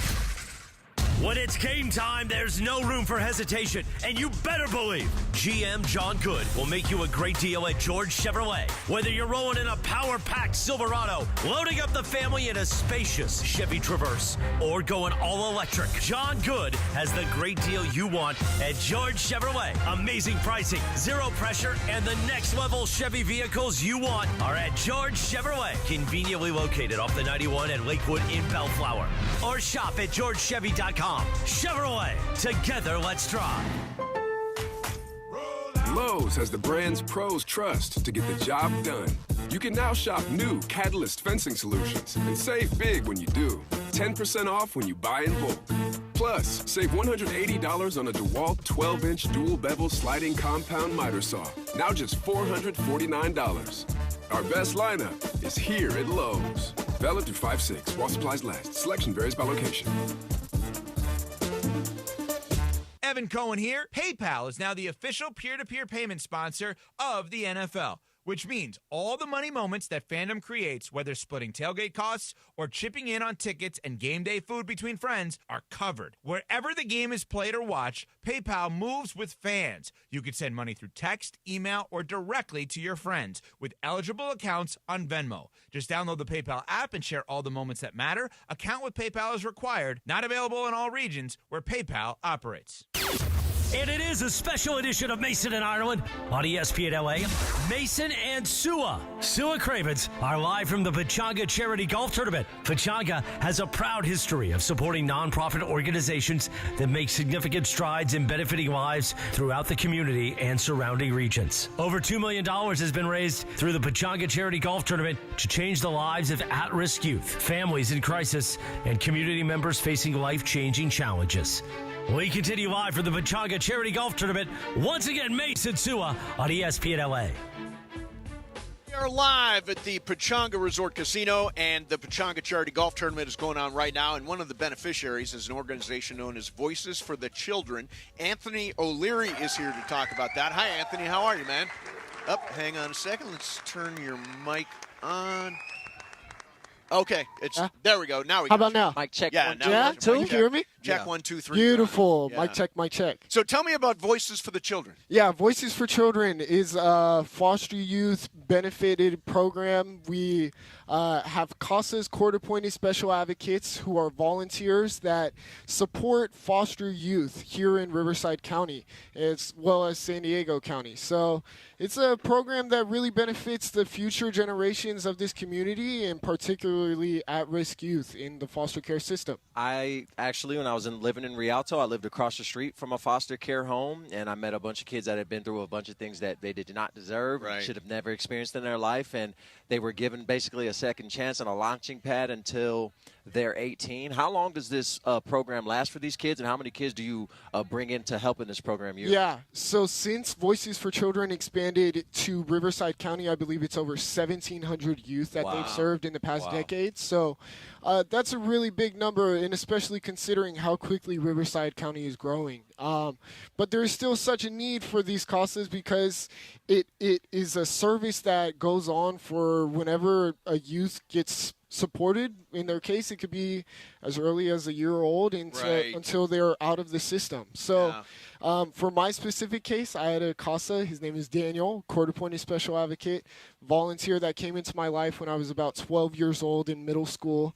And he helped me get out of my case and get into a guardianship situation with my great aunt and great grandma, and advocated for me in a way that nobody else really could at that time. And because of him, I was able to succeed in life and build a career and a future that I had dreams of but didn't really see for myself at that time. Yeah, that's amazing. How long were you in the system? I had multiple cases, but my final case lasted about 2 years because of my CASA. And one person was part of turning everything around for you. One person advocated for me in court, spoke to the social workers, provided wraparound services, essentially. And so now that's kind of what your organization does, right? You advocate for kids in the system. Yeah, so Voices for Children is a program that I'm still involved with following my time in care. I turned around when I was about 15 years old and found out that there's a panel for youth with lived experience where we can speak about our opportunities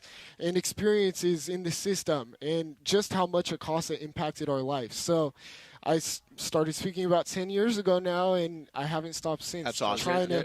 Your testimony is exactly what I think a lot of kids that are going through maybe what you were going through that they need to hear, because a lot of people that are probably trying to help them are much older. They don't look like them. They feel like they can't relate, and it feels more like a lesson, whereas from you it feels like more advice. So what would be your word to those kids that were in your position just a few years ago? It's hard to see the future or the way out. It's really easy to get caught in your case and where you're at this very moment. But know that there is a future for you, that your story is powerful, that you are resilient from your background. Because of all the trauma and things that you've had to gone through, you are a powerful human being that is more than capable of succeeding in life. And that's exactly what my court-appointed special advocate taught me. And without him, I wouldn't have gone to college. I know you went to USC, but I'm a UCLA guy. We could have left that out. Another program. We get that out of them. Yeah, right. Well, listen, all beautifully said, and the program sounds unbelievable. It's called Voices for Children, and you guys are one of the beneficiaries of the Pechanga Charity Golf Tournament, right? Absolutely, and we are super grateful to the Pechanga tribe. I'm, as an organization-wise, it's an amazing donation funding-wise, but it's really more about the awareness. There is a need for CASAs in this county. There are over 200 youth that are on the wait list currently to receive a CASA, just like I did myself. So we need bilingual speakers. We need males, most importantly, to show up for these kids and really support the future generation of Riverside County as a whole. Awesome, man. Yeah. Well, Anthony, thank you very much for coming by. Appreciate it. Congratulations on this cash that's going to make a huge difference in your program. Will. Yeah. Thank you so much. Thank you for coming by. Appreciate it. Appreciate you, man. Fight on, brother. Anthony Olirri, Voices for Children is the name of the organization, one of the many organizations that is benefiting from the Pechanga tribe and this Pechanga Charity Golf Tournament today. Coming back next, I mentioned awards. There's one I would like to win. Somebody just got it. I was like, that should have been me. All right, we can do that after Fastrack. And we'll do that with Fastrack coming up next. Mason and Ireland, 710 ESPN. DeMarco and Travis have taken over Afternoon Drive. So, this is the perfect golf weather that you want. Oh, yeah. Warm without being hot. Yeah. Cool without being breezy. Weekdays starting at 3 p.m. Like this is... Well, we're in the shade, though. Yeah. Yeah, when you're out there walking around, it's not bad. Yeah, part of this is hydration, right? You got to...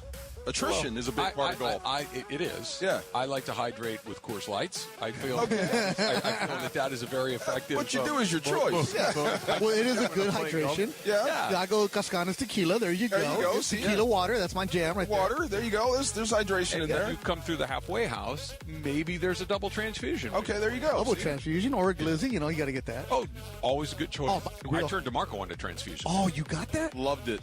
Oh, it's a game changer, right? Oh, my God. Afternoons with DeMarco and Travis starting at 3 p.m. on 710 ESPN. The all-new ESPN LA app. And live on YouTube. Hey, guys, it's Sedano. Mother's Day's coming up, and I've been thinking about my mom. I didn't realize how much she did for me back in the day. Listen, she woke me up, made sure I got to school, had breakfast, got fed, right, picked me up from school, took me to practice and all my activities. I mean, you got to take care of mom. So, yeah, Mother's Day matters. And you got to get it right. And the easiest way to do that is Bouqs. Bouqs is short for bouquets. That's B-O-U-Q-S. And I'm sending mom flowers from the Bouqs Company. And I'll get you this, 25% off, so you can send some flowers to mom, too. Send a vibrant, happy bouquet or step it up with a monthly subscription to keep some happiness coming month after month. Bouqs is the way to go. It took me 2 minutes, pick the bouquet, set the delivery date, boom, done. And with 25% off, you can grab some for your wife, your aunt, and your grandma, too. Mother's Day is May 10th, so don't wait. Go to Bouqs.com. That's BOUQS.com. Promo code ESPN for 25% off. That's BOUQS.com. Promo code ESPN. Bouqs.com. Promo code ESPN. Time to bench those other hiring sites and let ZipRecruiter help you build a winning team. With ZipRecruiter, when you need the hire, you get the right fit for any role fast. That's because ZipRecruiter's smart matching technology starts showing your job to qualified candidates immediately. You can also apply filters and add screening questions to your job post to help you save time in scouting first-rate talent. With ZipRecruiter's advanced resume database, you can instantly unlock contact info from a roster of top candidates. That's why over 4.8 million businesses have trusted ZipRecruiter to hire, and check this out. 4 out of 5 employers who post on ZipRecruiter get a quality candidate within the first day. No wonder ZipRecruiter is the #1 rated hiring site in the game based on G2. So, if you need to score the best, go with ZipRecruiter. Try it for free at ZipRecruiter.com/LA. That's ZipRecruiter.com/LA. ZipRecruiter.com/LA. 710 ESPN, your home for the 17-time world champion Lakers. KSPN Los Angeles, a good karma brands radio station. And it is 2 p.m. in the Southland on the biggest show on the radio, Mason and Ireland. All right, it is time for Fast Track. Fast Track. The return of Fast Track, driven by our friends at Cerritos Auto Square. Why do more people buy their car at Cerritos Auto Square than from any other location in Southern California? Easy. With 24 dealerships side by side, car shoppers can find the right car at the right price at the right location. Cerritos Auto Square. Learn more at CerritosAutoSquare.com. Time for Fast Track. Download is 350Q, 3.25 horsepower, 4-speed, 410 gears, 10 coats of competition orange, hand rubbed lacquer with a blue plain manifold, and race cams. Fast Track on Mason and Ireland. Time for Fast Track. Take it away, Mace. All right, zoom, man. Well, we've got the wind back. The wind is back. So Monster! Everybody look out for that one. I feel like I'm in that movie Challengers at the end of the movie where the wind is whipping around that's causing right, yeah. you to cheat. That's what I'm feeling about right now. Anyway, my Fast Track is about those little delivery robots that you're seeing around LA. Well, they're Yes. going to be expanded. So they have previously been, they started out in 2 neighborhoods in 2023, are expanding to 40 neighborhoods this coming year with Serve Robotics. And they give them all little names. A variety of different names. Some people are like, "Oh no, there's a little robot going by. Let's clear a path." Or you can be like Seth Rogen and Platonic and just kick the robot over. I was thinking Seth Rogen and Platonic always kicks it over. I love that. Exactly. So, and I've also seen I've ordered DoorDash before, and it gives you a discount if you use the robotics. And I don't do that. I would like to give jobs to people, as well as I live upstairs, and there's no way for the robot to I get live upstairs. upstairs. It would be ridiculous for a robot to deliver to the bottom of my steps out front. It's just stupid. Exactly. So we kind of talked about it a little bit, but what's your feelings about these delivery robots? Would you do them? Would you use them when you order food?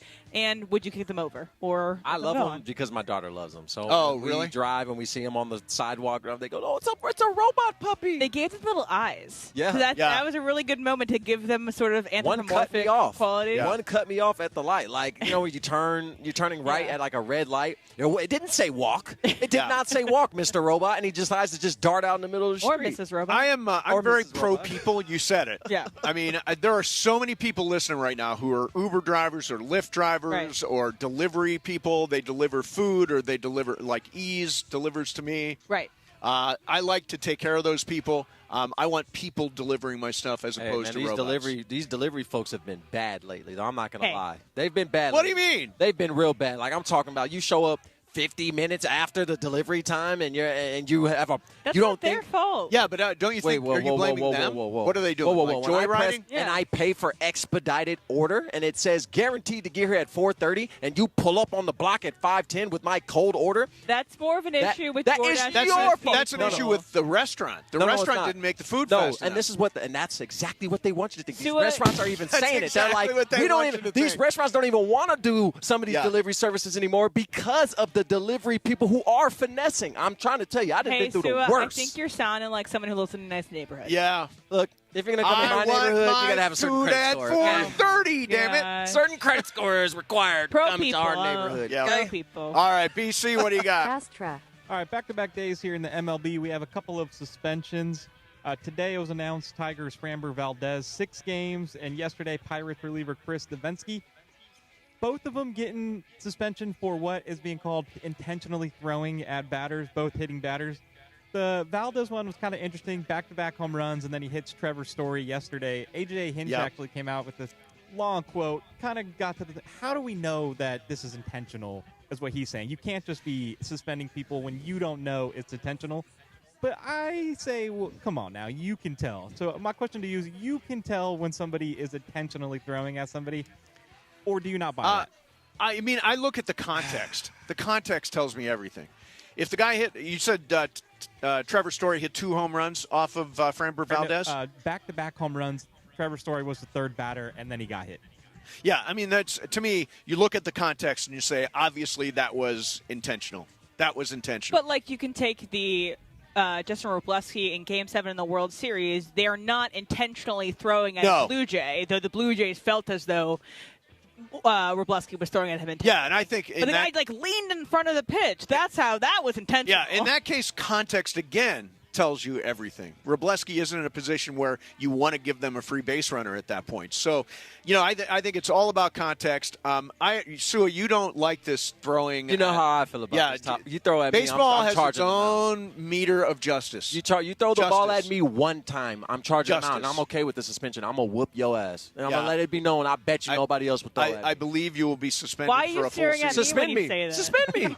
Suspend me. That's I'm just okay. a baseball thing. That's fine. That's the way, baseball's got a set of rules That's that are fine. unwritten. I would gladly Do you want me to set the provide you with a precedent. copy of the unwritten No, rules? I wrote them down, so I've got written rules that used to be unwritten. Unwritten. Listen, I'm okay with setting the precedent that I bet you pitchers don't want to throw at that guy anymore. I guarantee, because we've seen these baseball fights. A lot of them. You won't be there to be thrown at. Well, that's true too. Brian, do you know, did Logan Webb get anything from him throwing at Dalton Rushing? I don't remember, but I don't think he did. He didn't get tossed. I don't think there was any suspensions. There was no fight either, so there was no ensuing fight. Yeah, right. That Logan Webb's one. Oh, Logan Webb one's for real. But I think it also could have been hard to prove. Like, if you had to prove him getting a suspension, I feel like it would have been hard to prove because it just is like a little bit outside the zone. People get hit all the time. It wasn't. It's a little more on the line. Yes. Though I think we all know that it was intentional because of who got hit. But I could see it being hard to prove.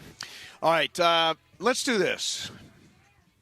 Your Pablo Torre Finds Out is the podcast that discovered that Kawhi Leonard wasn't really planting trees and some money was siphoned off from some company called Aspiration, which ultimately failed. He did a series of podcasts on this, and he has won. Is it a Pulitzer or a Pulitzer Prize? I would call it Pulitzer. Pulitzer Prize, which is like one of the big ones, right? It's for it's American journalism, American fiction, American writing. So he specifically got it for audio reporting. Yeah. So it can go to reporters, but it can also go to fiction, and it's an American-only reward. He always finds out. That's the thing about him. Now, how do I win a Pulitzer Prize? What do I have to do? What if I told you? What if I told you? Yeah, she was probably up for it, right? Ramona could have been eligible for it. I'm sure she might have even submitted for it. I think she won some awards, yeah. For what she did about the Clippers case. Yep. So I think that what you need to do, Mace, you need to find something you really want to investigate. You really want to find out. Oh, yeah, I really want to and do a long-form 8-episode podcast about it, and then maybe you're eligible for a Pulitzer. Have a shot, yeah. And also, you had to. I don't think it's exactly like an Oscar where you had to do like a long-term campaigning. I know for the books you do, for the fiction books you need to campaign for it. But yeah, we'll get you a Pulitzer. I always wanted to win. So I'm all about awards, right? Of course. I love awards. You have your stack of Mandy's at home. I'm in this for the awards. I've got Mandy's. I've got my Southern California Sports Hall of Fame thing. So what do you have? What awards did you win, Sua? What do you put in a prized position in your home? None. I don't even. None? My mom has all of my accolades and awards. And really? Stuff. I don't even like looking at it. Oh, I like to put them. Like my Mandy for favorite guy in the world is on a platform with a spotlight, and it slowly turns around. It's fantastic. It's fantastic. I don't believe you. This will be your first Mandy's this year, right? Yeah, I think we're doing it in December. Mandy's are official. Yeah, December. You'll be nominated.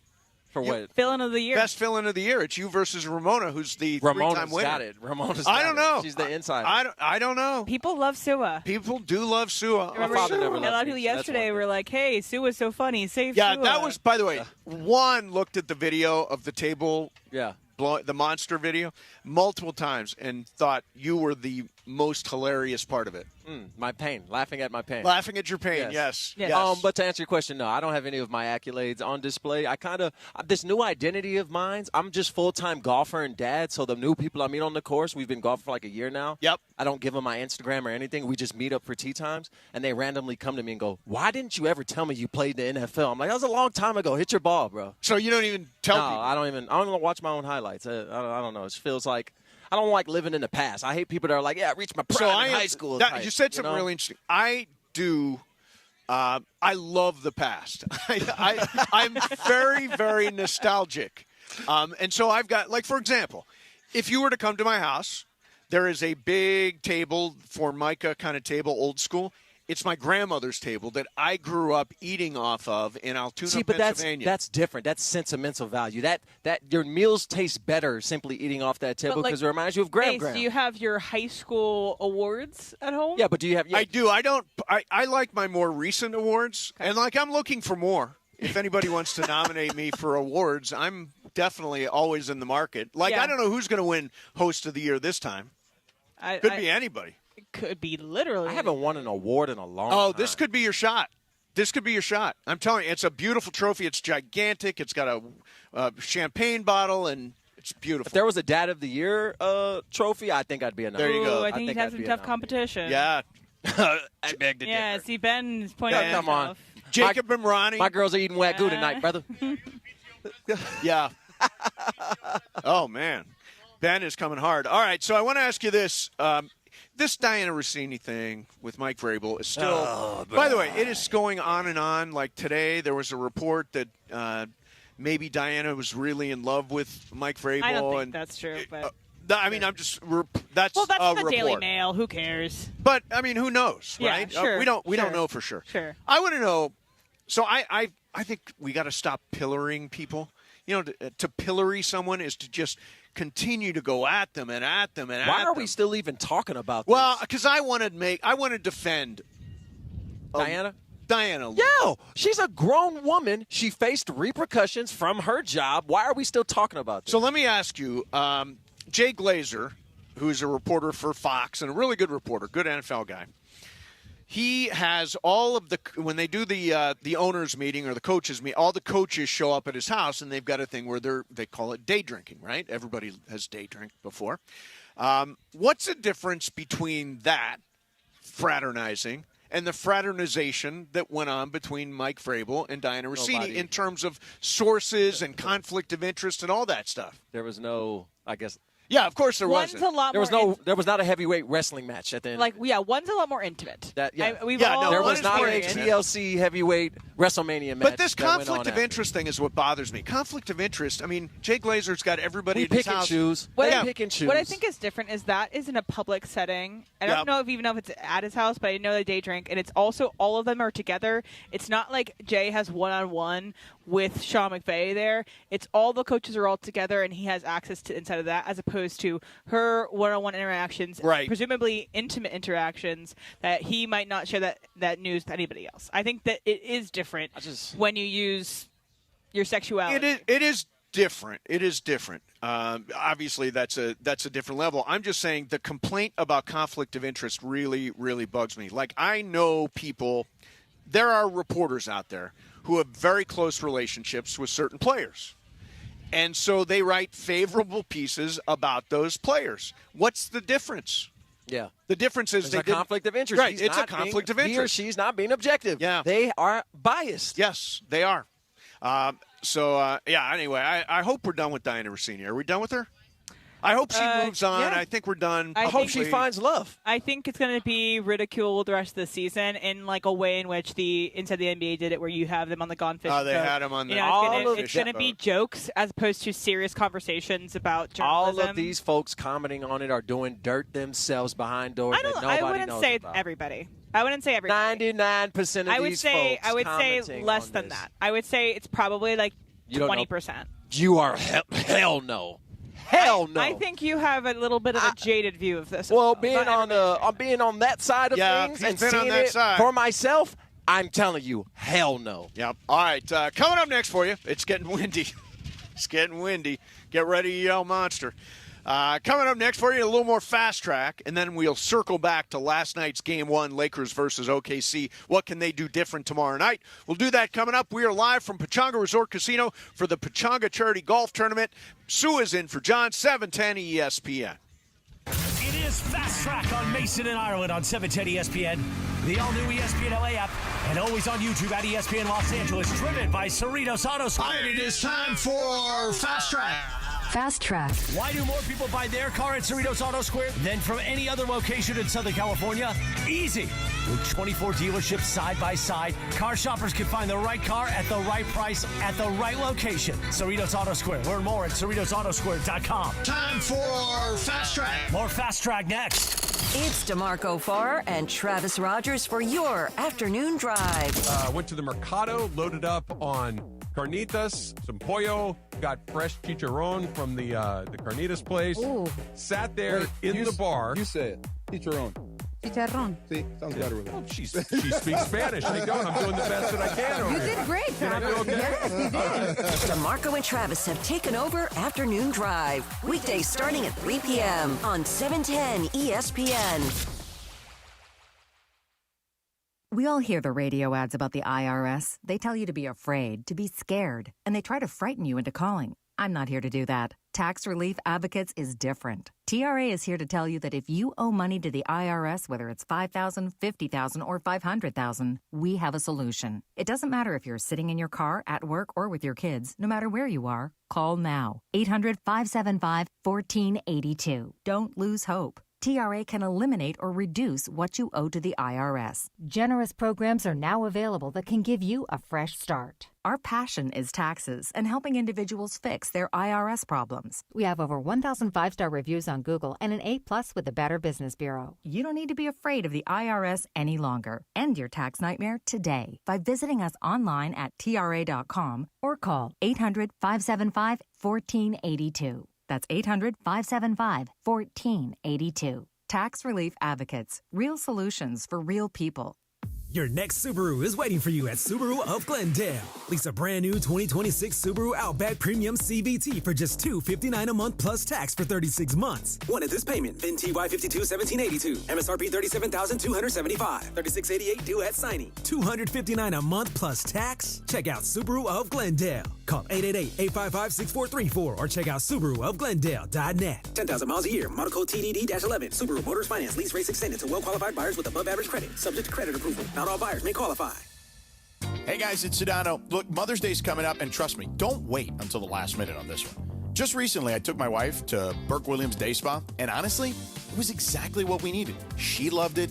I loved it. It was one of those, why don't we do this more often moments? And right now, Burke Williams has special offers on Mother's Day spa packages across their 9 Southern California locations. Massages, facials, full-on spa days. Visit BurkeWilliams.com and take care of Mom. Burke Williams, ESPN LA's official recovery partner. In a contracting business, you're either growing or you're grinding. Success is no longer about hard work alone. It's about using AI to accelerate impact. Service Titan is the only integrated intelligence that seamlessly automates your entire workflow, from first call to final invoice. Born in the trades, built for visionaries ready to stop operating and start automating. Service Titan, AI for the trades. Progressive presents the Passionate Sports Fan Checklist. Signed jersey of your favorite bench warmer? Check. 14 bobbleheads that look nothing like the players they're emulating? Check. Twin TVs so you can watch the game on 2 different networks simultaneously? Check. Life-size wall sticker of your favorite player that routinely freaks you out at night? Check. A second life-size wall sticker so after the first one freaks you out, you see the second and you're like, oh right, the wall stickers. Check and mate. Bundle your renters and auto insurance with Progressive and save on protection for the things on your checklist. Get a quote at Progressive.com. Progressive Casualty Insurance Company affiliates and third-party insurers not available in all states or situations covered subject to policy terms. Fast Track. And it is Fast Track on 710 ESPN. Mason and Ireland on the all-new ESPN LA app. 7:10 a.m. and always on YouTube at ESPN Los Angeles. Fast Track now back in the 2 p.m. hour on Mason and Ireland, driven by Cerritos Auto Square. Why do more people buy their car at Cerritos Auto Square than from any other location in Southern California? Easy. With 24 dealerships side by side, car shoppers can find the right car at the right price at the right location. Cerritos Auto Square. Learn more at CerritosAutoSquare.com. Once again, back to Fastrack and back to Mason and Ireland on 710. All right, vroom, vroom, Em. So I don't know if we've even talked about this yet, but, a sad, sad day. A hail fellow well met to Spirit Airlines. It is no longer with us. No, not a sad They day. have canceled all of their flights. They will no longer. Oh my gosh, it's the Clippers mascot. I didn't thought that was a damn ostrich. Clippers mascot. Is that the That is condor? a choice. What the The hell? condor. Man, I Okay. thought that was Yeah. a damn ostrich. Yeah. So anyway, we've seen Spirit Airlines go Damn down. radioactive pigeon. We've seen Southwest Airlines change their policies Yes. of being able to sit wherever you want and their bag policy. So are we done with, budget airlines? Are we done with the idea of that? Because I used to think that these were very useful when I was also, it didn't make as much money. Yes. I was using Spirit Airlines to go places. Do you buy the cheapest possible ticket ever when you go, or do you have to go with what you want? I would never put my life in Spirit's hands. Ever. Come on. First of all, they lie. They like to dress it up on kayak. Like, oh, look at this flight from L.A. to Atlanta for $90. And you're like, whoa. Then you click on it, and it goes, oh, no, it's just $90 to say you have a ticket. Right. Then it's another $80 for the seat, another $100 for one bag. No free drinks on the plane. No free drinks. Yeah. I don't even think you're allowed to use the bathroom at Spirit. Yep. I don't know. Well, gone now. I think there's room in the They are world. now with Spirit. Yeah, there's room in with us the in world Spirit. for a budget airline. Yeah. But, they went under because, they say it's because the fuel prices went up gigantic. It was probably exacerbated by that problem, but they were probably already on the way out anyway. Have you ever flown Ryanair when you've been in Yes, Europe? I have. I was thinking of Yeah. Ryanair. Ryanair is a great budget airline in Europe where you can get around really It's well. basically a bus in the sky. Yeah. I love me Frontier. Okay. Frontier flight to Denver from Burbank? What's the difference, though, $100. between Frontier and Spirit? They're basically the same thing. They're a little cheaper, but I just feel like Spirit had a little tood. Like, look, we gonna get y'all there when we get there. Buckle up, boom. Yeah, no, and it's then true. You just take off. I heard you just you just hold a strap. It's like a subway car. You just hold a strap. They were if you're flying incredibly Spirit. identifiable as they would come into LAX or wherever else. The yellow buses. yeah, it's a basically. sky taxi. Yeah, that's what Ryanair, too. Ryanair's yellow as well. Listen, Exactly. My first Spirit flight I got on, the captain went, all right, we're going to get there when we get there. Buckle up. Bing. Hey. And then that was the last thing he said. And then Delta will be like, hey, here's your champagne. Here, thank you for coming with us. What The is friendly skies. what is your favorite airline? Surprisingly, Yeah. JetBlue. Really? JetBlue got Yeah, it. Now, I heard JetBlue was having JetBlue's trouble. first class? Yeah, I Oh, heard- my Lord. Is it nice? Well, you don't even need to go first class. Their economy plus is just like first class. Really? Yeah, it's great. I love JetBlue. Shout out JetBlue. JetBlue. I like Delta. By the way, JetBlue is also on the ropes. I don't know if JetBlue's on the ropes? Yeah, I don't know thought if they're they were going going to to make merge with Alaska or something. I thought that was Yeah, the no, they thing. were going to merge originally with Spirit, and that got shut down. Thank God they didn't merge with Spirit. Yeah. They would have dragged them down under the water. I have to always fly United because all my miles are on United. Some of my worst experiences have come. I've had some bad experiences. But not from United. Yeah. From people on United flights. Oh, really? I had a woman sit next to me. You know when you land and Yeah. they want to stand up and they're nowhere near the front. Right. I hate that. She stands up. She goes, as soon as we land, I have to get to my husband. I'm like, lady, did you try to formulate this lie on this 4-hour flight? Because I walked in with you. You're by yourself. Your husband. And second of all, if you were married, let me take a trip to La La Land with you. Yeah. If you were married, your husband is in first class while you're that's true. over here. I in the did see econ? it. I did That's see a true. TikTok this week Doesn't of make sense. somebody doing that. But I will say, I do stand up if I'm in the aisle, but I don't move. I don't try to get in the front. I'm also a stand and don't move. Yeah, exactly. I stand in my aisle. I take the space, but I don't try to bust my No, way I out wait. earlier than You I'm got to wait supposed your to. turn. It's row 1, then row 2, and then row 3, and all the way back to wherever you are, and I'm standing for it. Yeah, I shamed a person back into their seat one time. Really? Because I was standing up and I see people like moving out the way, and I'm like, what's all this commotion? And then there's this lady like, excuse me. Yeah. And I said, hey, I want you to know I will not be moving out the way for you because you see this line, right? Yeah. Yeah. So you'll wait like everybody else. Right. I promise you. And she went, oh my Well, sure. God. Because And went back to her. if they I'm really sure she have a did. flight to catch, The attendants know, and they'll say, hey, Let we her have off two people first, with or a let close them- yeah, connection exactly. and row 86, so please let them go first. If you actually have that tight of a connection, they know, and they will let you. They will announce it. Yes. They will announce it. She was just being inconsiderate, selfish. Yeah. Me. It's about me. Like when people act like that, I think of the pigeons from Finding Nemo. Mine. Like when people act like just self, nobody else matters. It's all about me. That's the sound I imagine coming out their mouth when they're doing their little weird thing. Yeah. BC, how do you follow that? Fast track. Oh, I followed up with a World Series MVP. Great performance today. If you didn't get a chance to see Andy Pages' first career 3-home run game, Yeah. happens only Way to about go. 15 times a season in the all MLB is a 3-home run game. So pretty rare occurrence.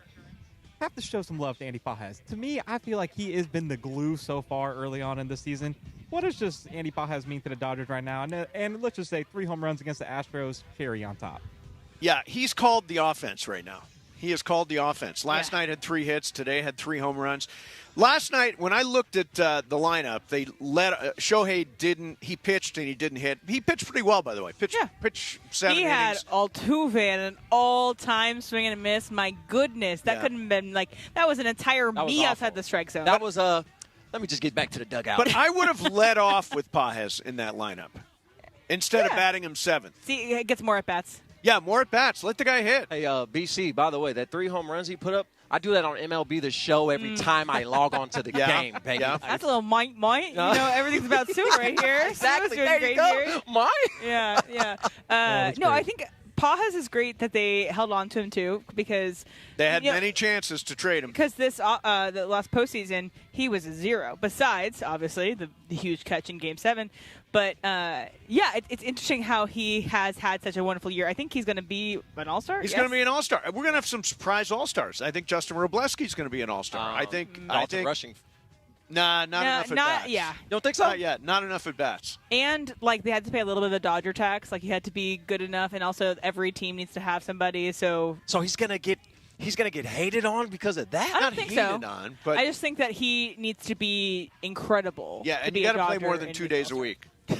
Which is what they're using him. One behind the plate, one at first base, one at DH. By the way, I think the all-stars for the Dodgers are probably going to be Shohei, Yoshi. Yep. I say Wrobleski. Yep. I say Pages. Sure. And is there anybody else? No, Will Smith? Will Smith could, yeah. Will Smith definitely But could. I don't think Freddie. No, I don't Not think this Freddie. year. No, he's starting to come around, but I don't think this year. Mookie's obviously out. I think those are probably the all-stars. Yeah, I'd Who's say gonna that. win the home run derby? I don't know. We don't know who's in it yet. I mean, what big hitter do you think is going to? Well, no, yeah, Shorebomb again. I would love to see Shohei in it. Shohei's in it once, and They that's did the only do thing. Use that as a BP? Use the derby as batting practice He's for only Shohei? done it once, and I think it is one of those things where you can injure yourself so easily doing it. You can overextend yourself. You can also throw off your swing and your timing and your rhythm. So and all let's that just do stuff. Pete Alonso, Kyle Schwarber. Yeah, Pete get Alonso those for guys sure. In there. Yeah. Riley from Seattle. Kyle Raleigh, Yep. Another good idea. He did it last year, too. Yeah. He's a beast. Yeah, I don't like he what is he did not at the having WBC, as good but of a he's year beast. this year. Though. This year, by the way, the Home Run Derby is on Netflix. They bought exclusively the Home Is Run Burt Derby. Kreischer and then someone from Four Seasons gonna introduce them or whatever? Yeah, probably. Yeah, probably some cross stupid promotion. stuff from Netflix. All right, coming up next, Lakers lose last night. How do they win tomorrow night? We'll get into that coming up next. Mason, Ireland. Sue is in for John. We're live at Pechanga Y'all are Resort in Casino. Cancun already. Chuck Y'all the are in Condor is rolling Cancun. by. It's Condor season. Hey. Mason, Ireland, 710 ESPN. And Mace, why don't you tell us about Boogs? Because Mother's Day is coming up. Mother's Day is on Sunday. And in fact, I just got a picture from Juan's mom of all the flowers she got from Books. And here's the thing with Books. When you order from Books, it is, and by the way, that's short for bouquets, you get fresher flowers from the best farms that hang around longer. They hang around forever. And I always send them to my mom. All the moms in my life get Books. It is a great, great way to go. And as I said, they're not just any flowers. With over 55,000 five-star reviews, Books is the way to go. Took me 2 minutes. You pick the bouquet, you set the delivery date, done. 25% off. Grab some for your wife, your grandma, your in-laws, your mother-in-law, all that stuff. Don't wait. Go to Bouqs.com. That's BOUQS.com. Use code ESPN for 25% off. Again, that's Bouqs.com, promo code ESPN. Mason and Ireland, 710 ESPN. One match, 90 minutes to decide it all. And LAFC with an impressive 2-1 victory at home over Toluca. The black and gold head to Mexico with a 2-1 edge over Mexican powerhouse Toluca. A place in the CONCACAF Champions Cup final is on the line. And honestly, we want to host the final, so we got to go get a good result there. Will LAFC finish the job in hostile territory?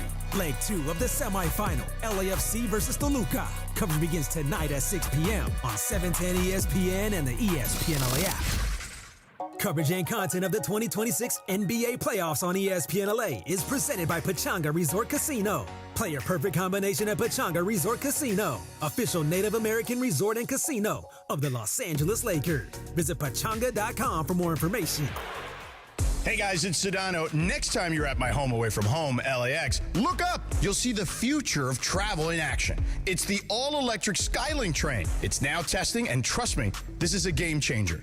What does it take to build a champion? It takes round-the-clock preparation. And soon, Skylink will connect you to the airport terminals, the new rental car center, and LA Metro. From practice to prime time, the LAX Skylink. Fast, free, and built for LA. In testing now to help you skip the traffic later. Chris Canty here. PayPal is now the official peer-to-peer payment sponsor of the NFL, which means all the money moments that your fandom creates, whether splitting tailgate costs or chipping in on tickets and game day food between friends, are covered. Wherever the game is played or watched, PayPal moves with fans. You can send money through text, email, or directly to your friends with eligible accounts on Venmo. Just download the PayPal app and share all the moments that matter. Account with PayPal is required, not available in all regions where PayPal operates. In the zone, AutoZone. Welcome to Markdowns for Miles at AutoZone. Thanks. Is oil marked down? Save up to $15 when you buy 5 quarts and a filter. And fuel treatment? 2 for $9 on Lucas. Brake pads? Marked down to free. Free? Get free Duralast brake pads when you buy 2 Duralast rotors. That's several markdowns. For many more miles. Get in the zone, AutoZone. Restrictions apply.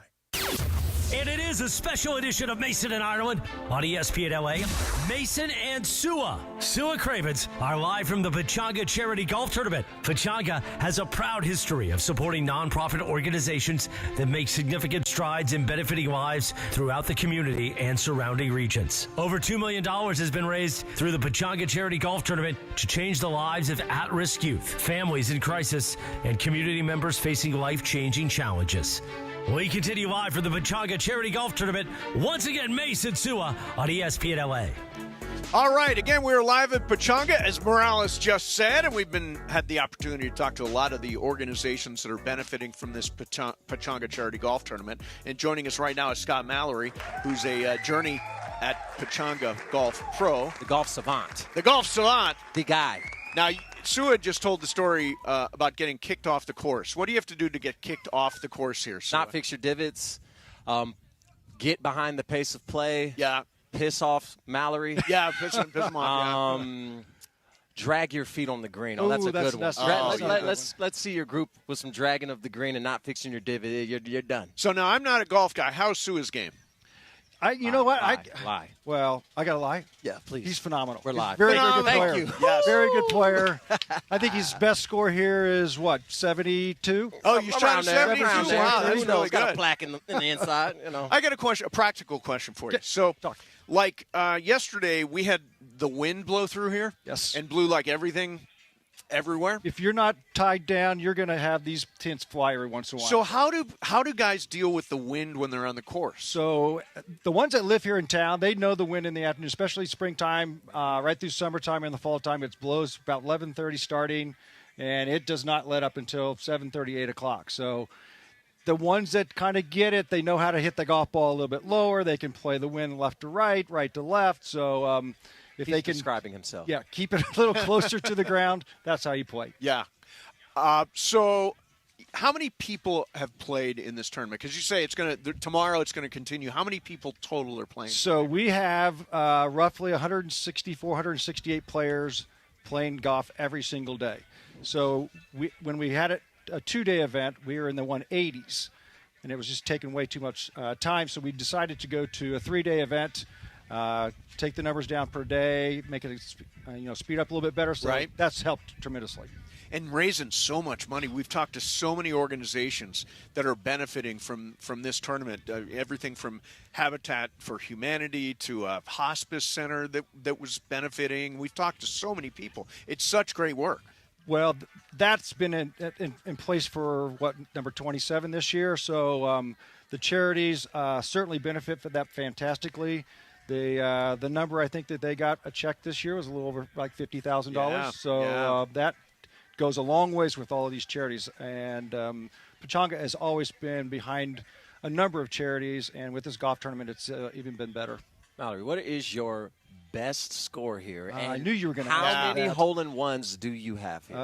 Should I answer question one first? Or Yes. Answer question one first. So I knew you guys were going to ask me this. Tell the truth. I know you're sub 70. So I've shot 64 here 3 times. Whoa! Tell you, he's a stick. 64. He's a stick.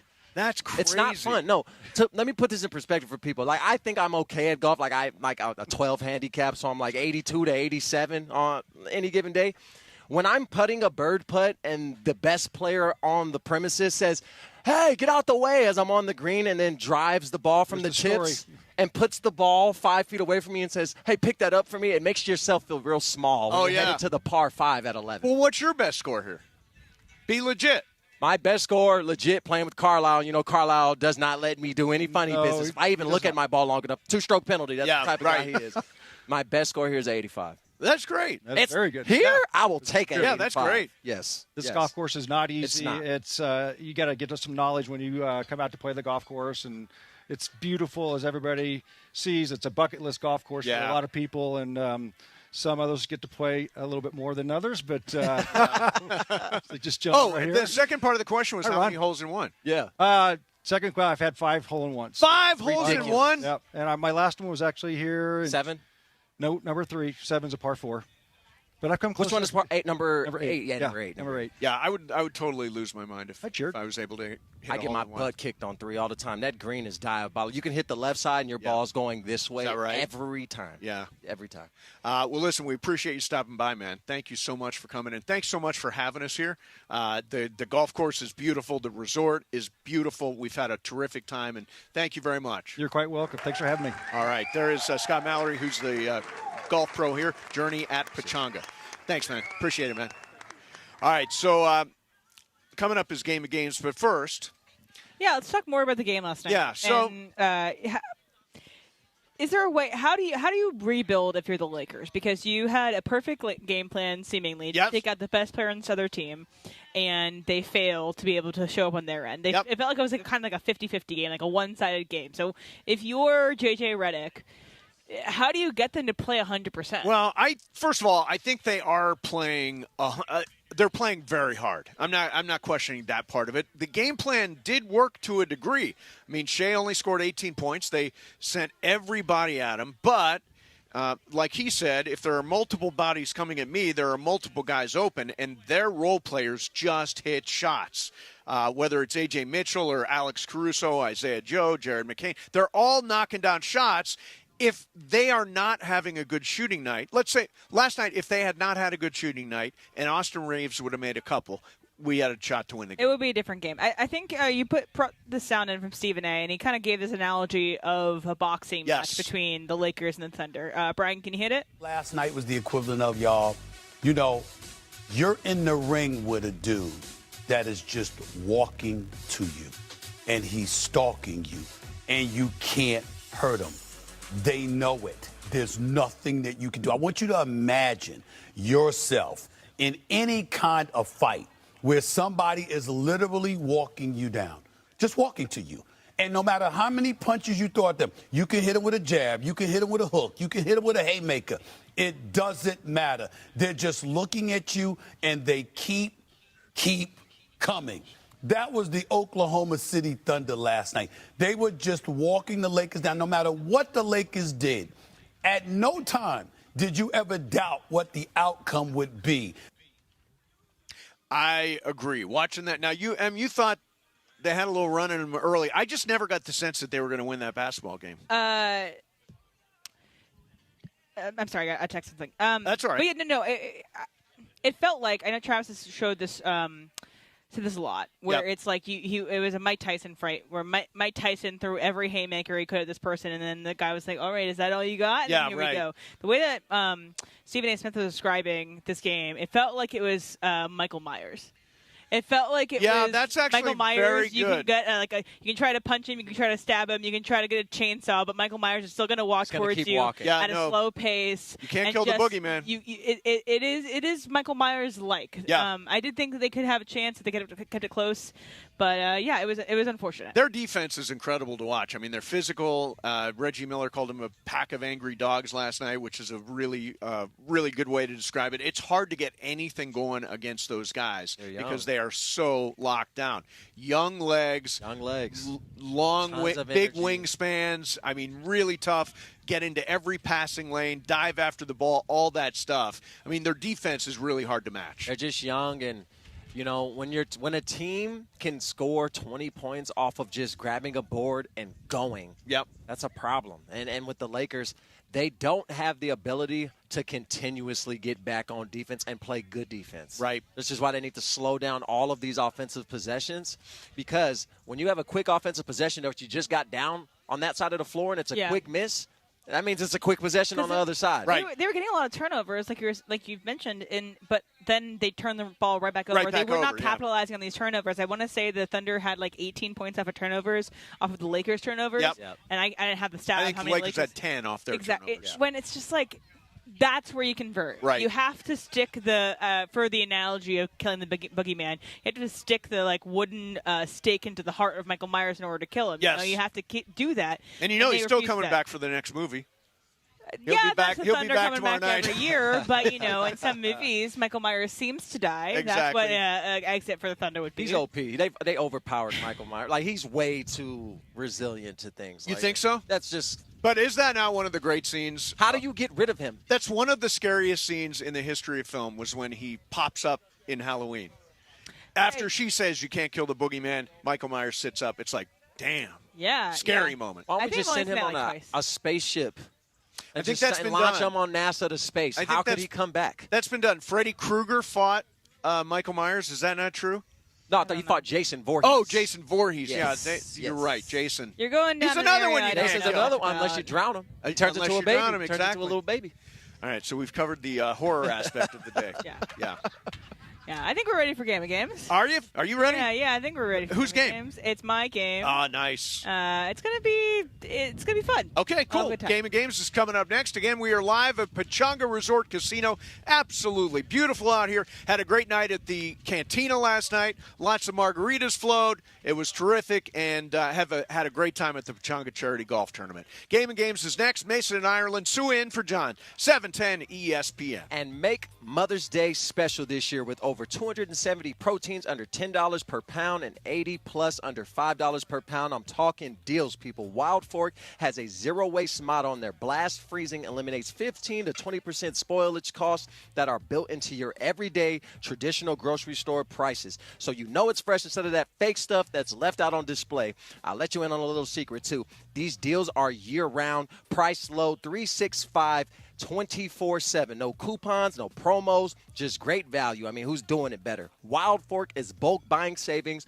without paying to enter. No membership needed. At Wild Fork, you just get more food with free access. Wild Fork is the largest meat and seafood selection under one roof. They simply have the cuts of meat that others don't, and they're all in one place. Chef curated for 20-plus countries, from Brazil to Argentina, Japan to the U.S. I'm talking worldwide meats that have a 100% satisfaction guarantee for quality. Spoil your mama this Mother's Day and create those endearing memories with Wild Fork this year. Happy Mother's Day to all the moms out there. Find a Wild Fork in SoCal near you at wildforkfoods.com. Purple and gold playoff energy. Game 1 belonged to the Thunder. And the Lakers will lose Game 1 by 18. OKC defends home court, and the Lakers take the early blow. Can the Lakers answer back and still win an OKC?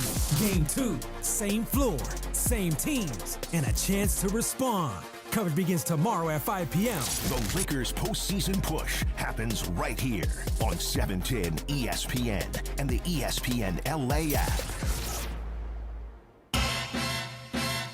For Mother's Day, I'm taking Mom to brunch at Morongo. I'm letting her pick up the tab. Now your top reasons to visit Morongo. Treat Mom like a queen at our sparkling wine brunch in the ballroom. Mother's Day, 11 a.m. to 1 p.m. Number 2. Melt Mom's stress away with the spa day at Sage Spa. And the number 1 reason. Show Mom a special weekend with the Casita, because Mom deserves her own private plunge pool. Book before we sell out. Morongo, good times. Harry Douglas here. Let me ask you something. What if you can enjoy the taste of a cocktail, the warmth of a spirit, and still stay fully in control? That's RK Zero Proof, a pioneer in the alcohol-free spirits category. RK delivers bold flavor and a real warming sensation with zero alcohol, zero sugar, zero carbs, and 0 calories. Perfect for nights out, social gatherings, or anytime you want the experience of a drink without sacrificing tomorrow. Check it out at rkbeverages.com. That's ARKAY beverages.com. RK, all the flavor, none of the alcohol.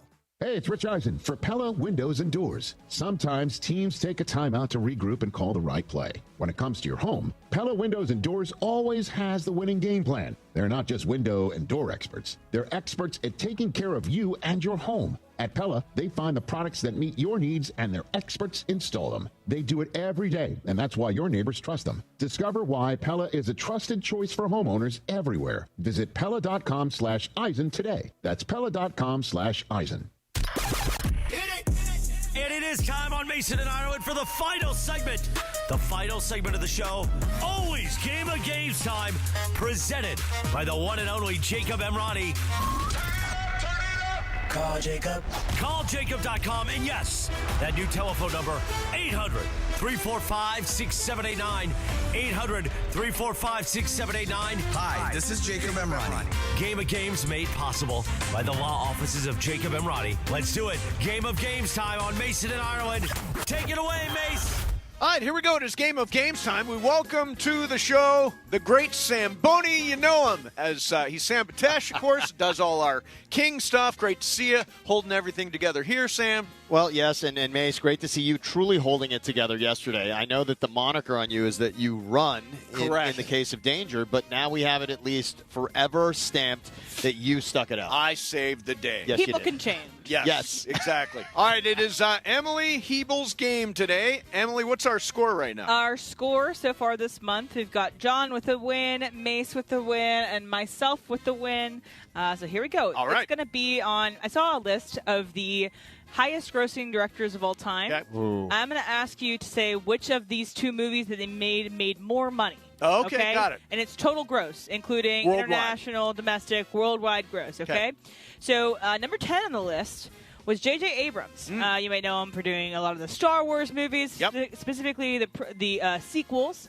So which of these two movies made more money? Star Wars, The Force Awakens, which was the first of that set of 3, or Star Wars, The Rise of Skywalker, which was the third of those group of 3. So was it The Force Awakens or Rise of Skywalker? Sua.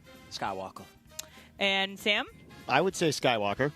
Mace? I would say the first one. And Brian? Skywalker. All right, the only one who got that was Mason. It was The Force Awakens that made $2.07 billion. Unless people were into that trilogy. So in Rise of Skywalker made only $1 billion. Only $1 billion. Oh, damn it. All right, next on the list, number 9 was Tim Burton. Which of these two made more money? Alice in Wonderland or Charlie and the Chocolate Factory? Let's start with Sam. Alice in Wonderland. Mason. I'm going to go Alice in Wonderland. Brian. Charlie. And Sua. Charlie bit me. It is Alice in Wonderland. Yes. Sam and Mace got that one. Sua and Brian are alive for Lucky Loser. All right, next up on the list, he, I believe, was 8th. Ridley Scott. Oh. Ridley Scott. By the way, who has never won an Academy Award, and it's a great injustice. Which of these two movies made more money? Was it Thelma and Louise or G.I. Jane? Ace, which made more money? Thelma and Louise or G.I. Jane? I think it has to be Thelma and Louise. Brian. Thelma and Louise. Sua. G.I. Jane. Sam. I'm going to say this one's a shocker with G.I. Jane. It is G.I. Jane. Yes. Only because Sam I and heard Sua's on Thelma the and Louise board. bombed. One is great, and the other one is terrible. I don't Right, like but G.I. I felt Jane. like that But was then going to it be led to surprising. Chris Rock and Will Smith get into a discussion. For no because of the reason. G.I. Jane joke. Yeah. For no reason. That's all right. exactly right. Brian, you're live for Lucky Loser. Sua, you have 1. Sam and Mace have 2. And here we go. Number 4. Christopher Nolan. Which of these 2 movies made more? Was it Inception, Interstellar, or Interstellar? Let's start with Sua. Oh, this is tough. I'm going to say Interstellar because it was just a great movie. Sam. Inception was the better movie, first of all, for sure. True. It's more of a cult I following like it. to that. I like it And more. I'm going to say I'm going to go Inception on this one. Mace. Inception. Brian. Interstellar. It was Inception. There you go. So Sam and Mace got that one. Brian, you're still alive for Lucky Loser. I wouldn't say Sua, it's a better you're movie. falling behind. I still am Pulled trying at to my figure out father the, heartstrings. I'm still trying to figure out the end of Interstellar.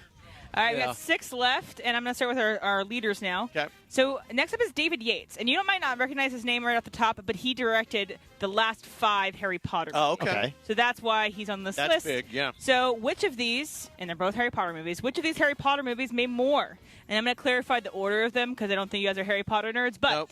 the 5th movie, fifth movie, which was The Order of the Phoenix, or the 6th movie, which was Harry Potter and the Half-Blood Prince, which made more money? Phoenix, Prince. Sam, you start. I'll go Prince. Okay. Mace I'll go Prince. and Brian Show me Phoenix. and Sua. Half-Blood.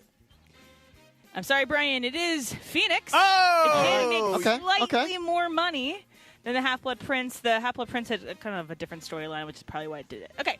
Anyway, next up, we have Michael Bay. And by the way, Sua and Brian don't need to go opposite quite yet, but you might want to strategize because you're falling behind. Okay. All right, Michael Bay. Which of these movies made more money? Bad Boys or The Rock?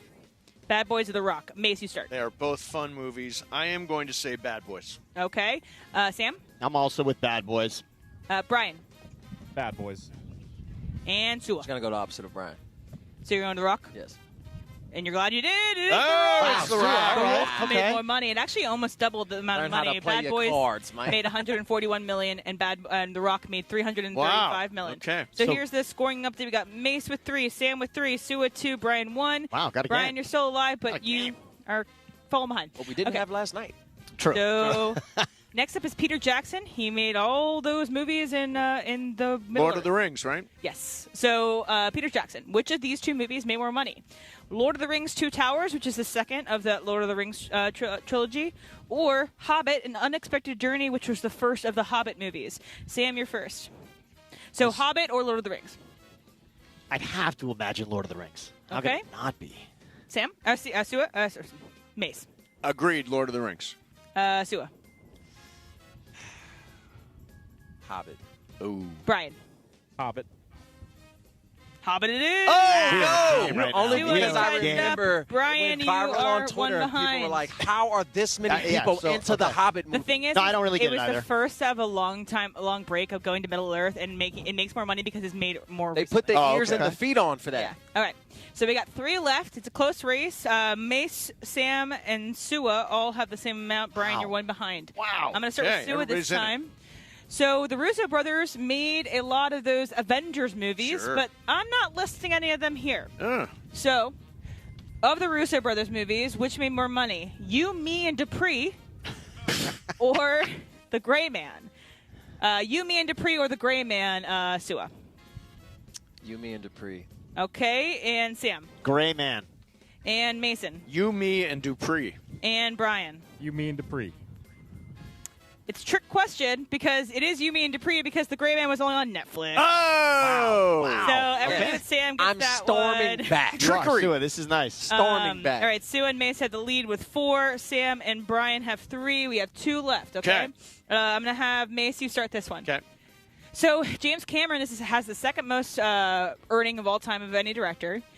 Which of these made more money? True Lies or yeah. the Terminator? Mace, what is it? I mean, it could be a trick question. It could be true. I'm going Terminator. Okay. Let's go to our other leader, Sua. True Lies or Determinator? True Lies. Ooh. Okay. Sam?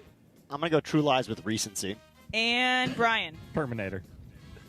It is True Lies. Yes. No. Take the lead, Big Sue. Take the lead. And Brian, did you say True Lies or Terminator? Terminator. Okay, so sorry, Brian, you are eliminated. Get out of here, BC. Boy, one of those movies is great, and the other one is True Lies. Don't make Okay. a sandwich, So BC. Sua- Although True Lies, does True Lies hold up better? than I don't know. Terminator I remember potentially? that as being a box office failure. No, I didn't. No.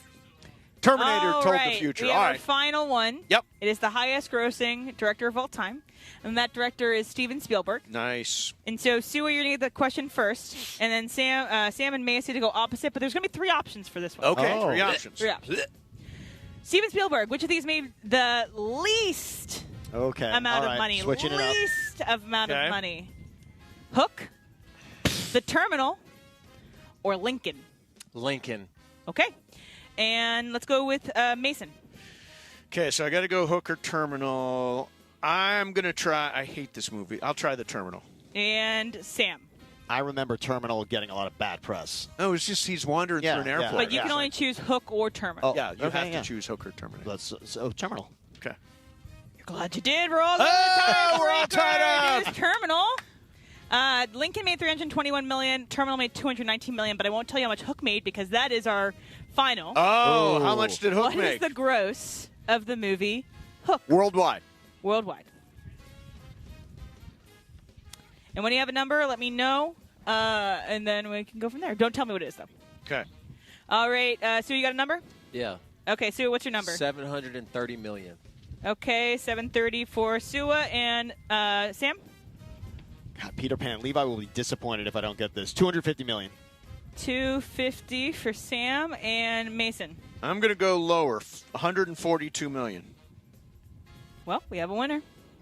That winner is Sam Boney. Oh! The gross of Hook was $300,854,823. So suck on that, Hook haters. Hook haters. Hook made $300 million. Go suck on a You hook, think yeah. that Hook was haters. Still a failure. terrible movie. Hook Actually, is a it's not. terrible It's movie. an amazing movie. So Oh, my congratulations, Sam Boney. Thank you Yeah, so way to go, much for Sam having Boney. me. Is this your first appreciate it. game of games? This was my first game Oh, of wow. games. So absolutely, I should walk out and retire on that, right? No, you Way to okay. come and Back and play. gentrify the game and displace the original players. Yeah, no, come back great. and play.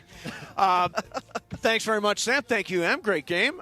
We didn't play One Shining Moment, but that's okay. No, we did. No, we did. I heard. Oh, was it yes, there? I Okay. was You didn't celebrating. hear it. Yes, All I right, was good. celebrating. We yeah. want you to Yeah, have your yeah, shining of course. moment. All right. First of all, let me do our thank yous right now. So thank you to Pechanga Resort Casino. And we've had a great time at the Pechanga Charity Golf Tournament. Yes. The entire team here has been terrific. Stefa and Janessa and Samboni and Ben Conroy on the board and Carlo Saisu running all our social media. And Sua, great working with you the last couple of days. Yeah, I love working with you. All right, coming up next for you, going to do some super crosstalk. Mason and Ireland, 710 ESPN. One match, 90 minutes to decide it all. And LAFC with an impressive 2-1 victory at home over Toluca. The black and gold head to Mexico with a 2-1 edge over Mexican powerhouse Toluca. A place in the CONCACAF Champions Cup final is on the line. And honestly, we want to host the final, so we got to go get a good result there. Will LAFC finish the job in hostile territory? Leg 2 of the semifinal, LAFC versus Toluca. Coverage begins tonight at 6 p.m. on 710 ESPN and the ESPN LA app. Los Angeles, if you missed out on any action this past season, don't make the same mistake. Secure your spot in the Rams house for 2026. Watch every home game next year with big-time matchups against the Bills, Chiefs, Cowboys, and Packers. In addition, enjoy home playoff ticket access, interest-free monthly payment plans, and stadium event pre-sale access. Visit therams.com/2026. Again, that is therams.com/2026. Don't miss out on any of next season's action. Get your Rams season tickets today. We all hear the radio ads about the IRS. They tell you to be afraid, to be scared, and they try to frighten you into calling. I'm not here to do that. Tax Relief Advocates is different. TRA is here to tell you that if you owe money to the IRS, whether it's $5,000, $50,000, or $500,000, we have a solution. It doesn't matter if you're sitting in your car, at work, or with your kids. No matter where you are, call now. 800-575-1482. Don't lose hope. TRA can eliminate or reduce what you owe to the IRS. Generous programs are now available that can give you a fresh start. Our passion is taxes and helping individuals fix their IRS problems. We have over 1,000 5-star reviews on Google and an A+ with the Better Business Bureau. You don't need to be afraid of the IRS any longer. End your tax nightmare today by visiting us online at TRA.com or call 800-575-1482. That's 800-575-1482. Tax Relief Advocates. Real solutions for real people. Prizes, flyaways, even cash money. You want it? We've got it. Find a list of all contests and official rules by visiting ESPNLAcontests.com. That's ESPNLAcontests.com. ESPN AM 710 Los Angeles. It's the greatest segment in LA sports radio history. Oh my God. When the shows come together for magic on the radio. It will only grow stronger. Super Crosstalk. It's time for Super Crosstalk. Woo, woo, woo, woo. Who's there? Who's there? Knock, knock. Who's there? DeMarco and Travis. Flying umbrellas. Oh, okay. Flying I never know if Oh, there's- wow. The Sandbaggers live. Yeah, what's going on, guys? We're out at Pechanga. It's beautiful here. You guys have been out here, right? Has the wind laid down today? Monster. The wind has settled down, but that is the official rule. When it gets really windy, you throw your arms up and you yell monster. That is the official. That wind yesterday, I imagine that's what it was like trying to block DeMarco as he stormed the exit. Yeah. Sue, are you okay? Do you need help? No, I'm glad you asked. No, I actually am filing a workers' comp claim the moment we get out of here. Yeah, Jacob Imrani is handling it for him. There you go. And he's also got an appointment with Dr. Clapper over in Cedar. Clapper Vision said I'm 4 to 6 weeks questionable. What's up, guys? What club win are we talking about? Are we talking like a 2-club win, a 3-club win? Like what are we dealing with? No, it's looking like just take the drop, go to the drop zone, and you'll hit 3. Oh, that bad? Okay, it's that bad.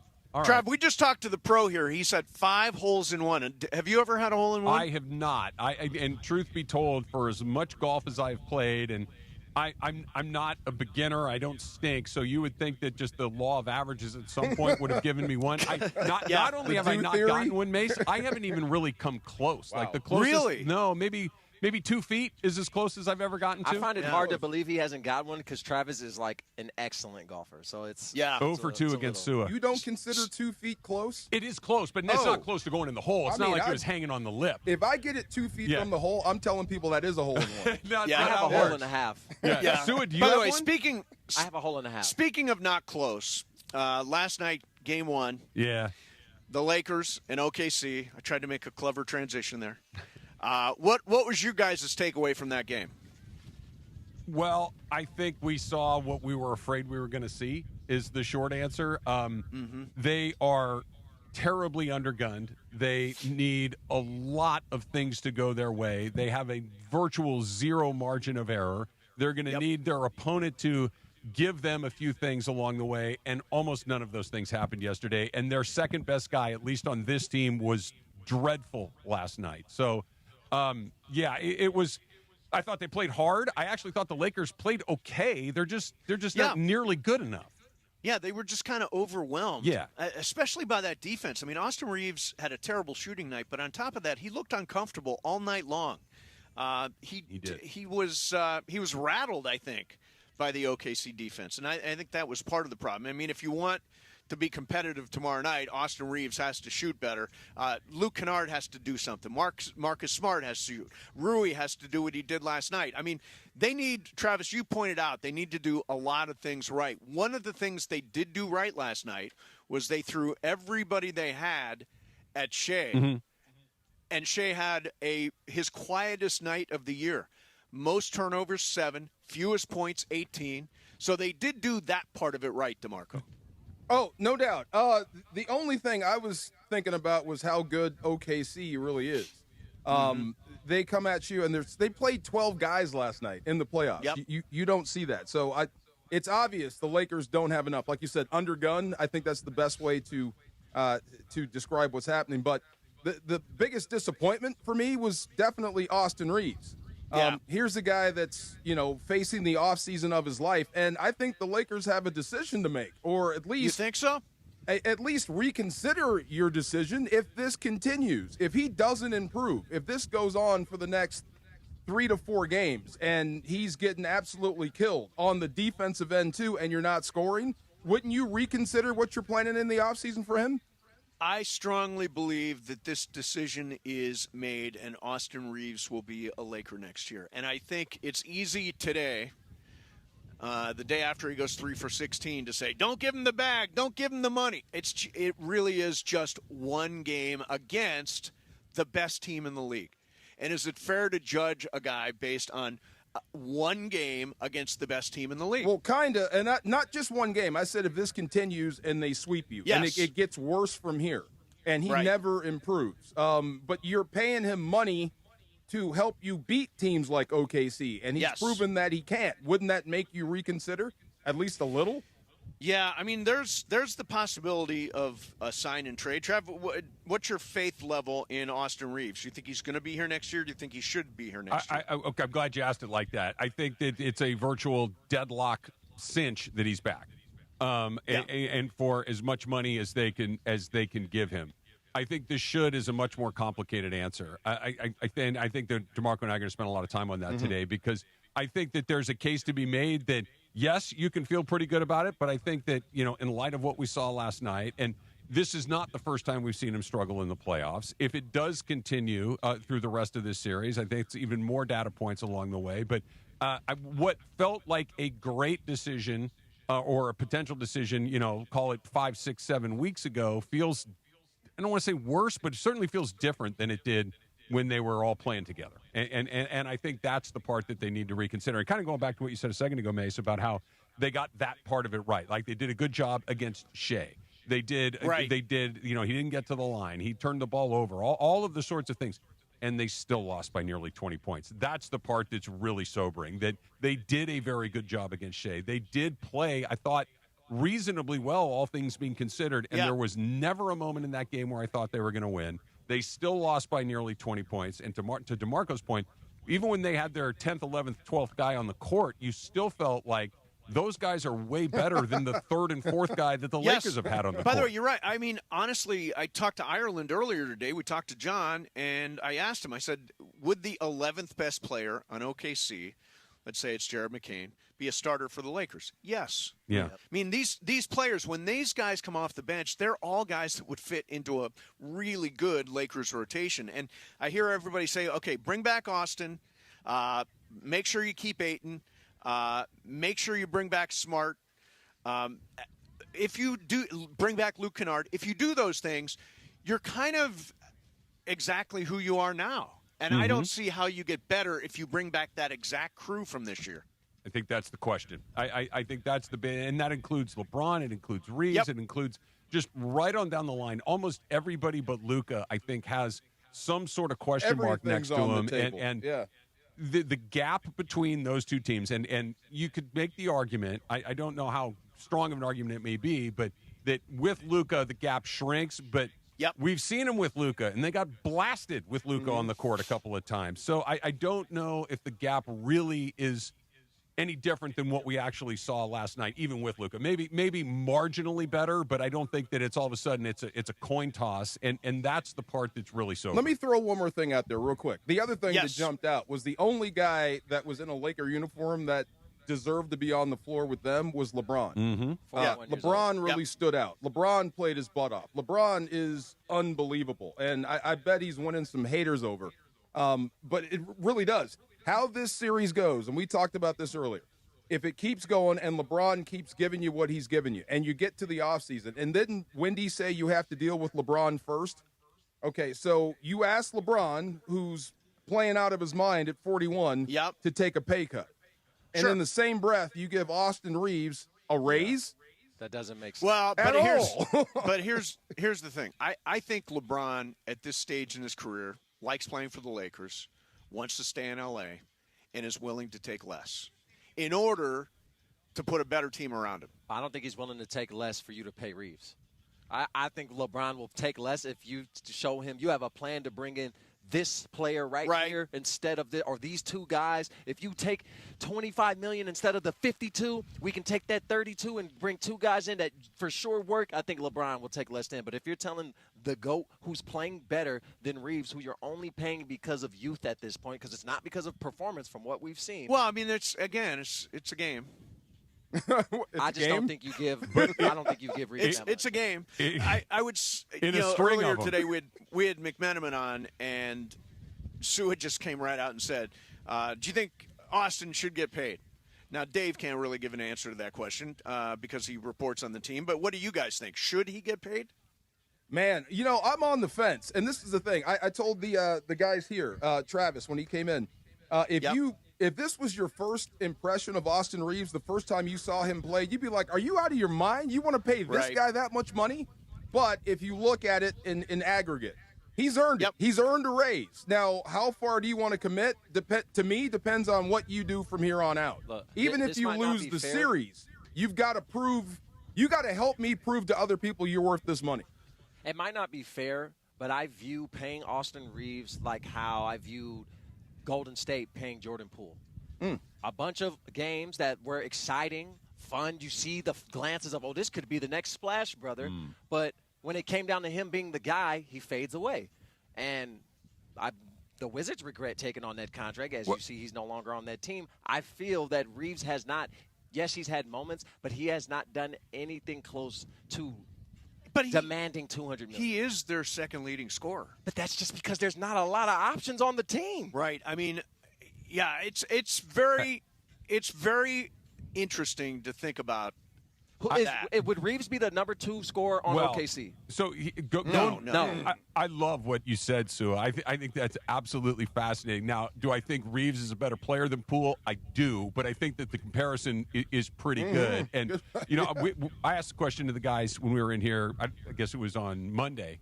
And it's just real simply put, to your point, Mace, about would you pay him or not? And it's kind of the same question, just phrased slightly differently. Is he good enough to be the second best player on a title team? The answer is no. The answer is, I think, an unequivocal I agree no. with that. And so is he good enough to be your third best player on a title team? Yeah, maybe. I think that's probably more where it is. Now, I understand the economics of the NBA, that when you come up, you make a certain amount, and that's the way that it goes. But I think that if you pay him, what else does it allow you to do with the rest of your roster is incredibly important. Because do I want to keep him? Absolutely.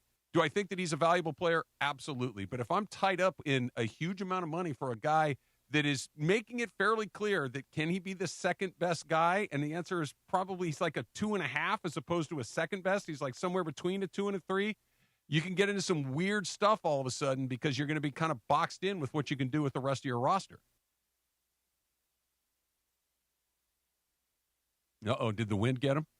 Monster! I think the wind got them. Yeah, I think the wind got him. Interesting. I'm thinking Austin Reaves as your number 2. If that was the case, then who's your center? Because if he is your true number 2, Luka, then him, that means you got somebody as a rim protector. Somebody else. You're gonna have to. What do the other 3 guys look like if Austin Reaves is pigeonholed as your 2?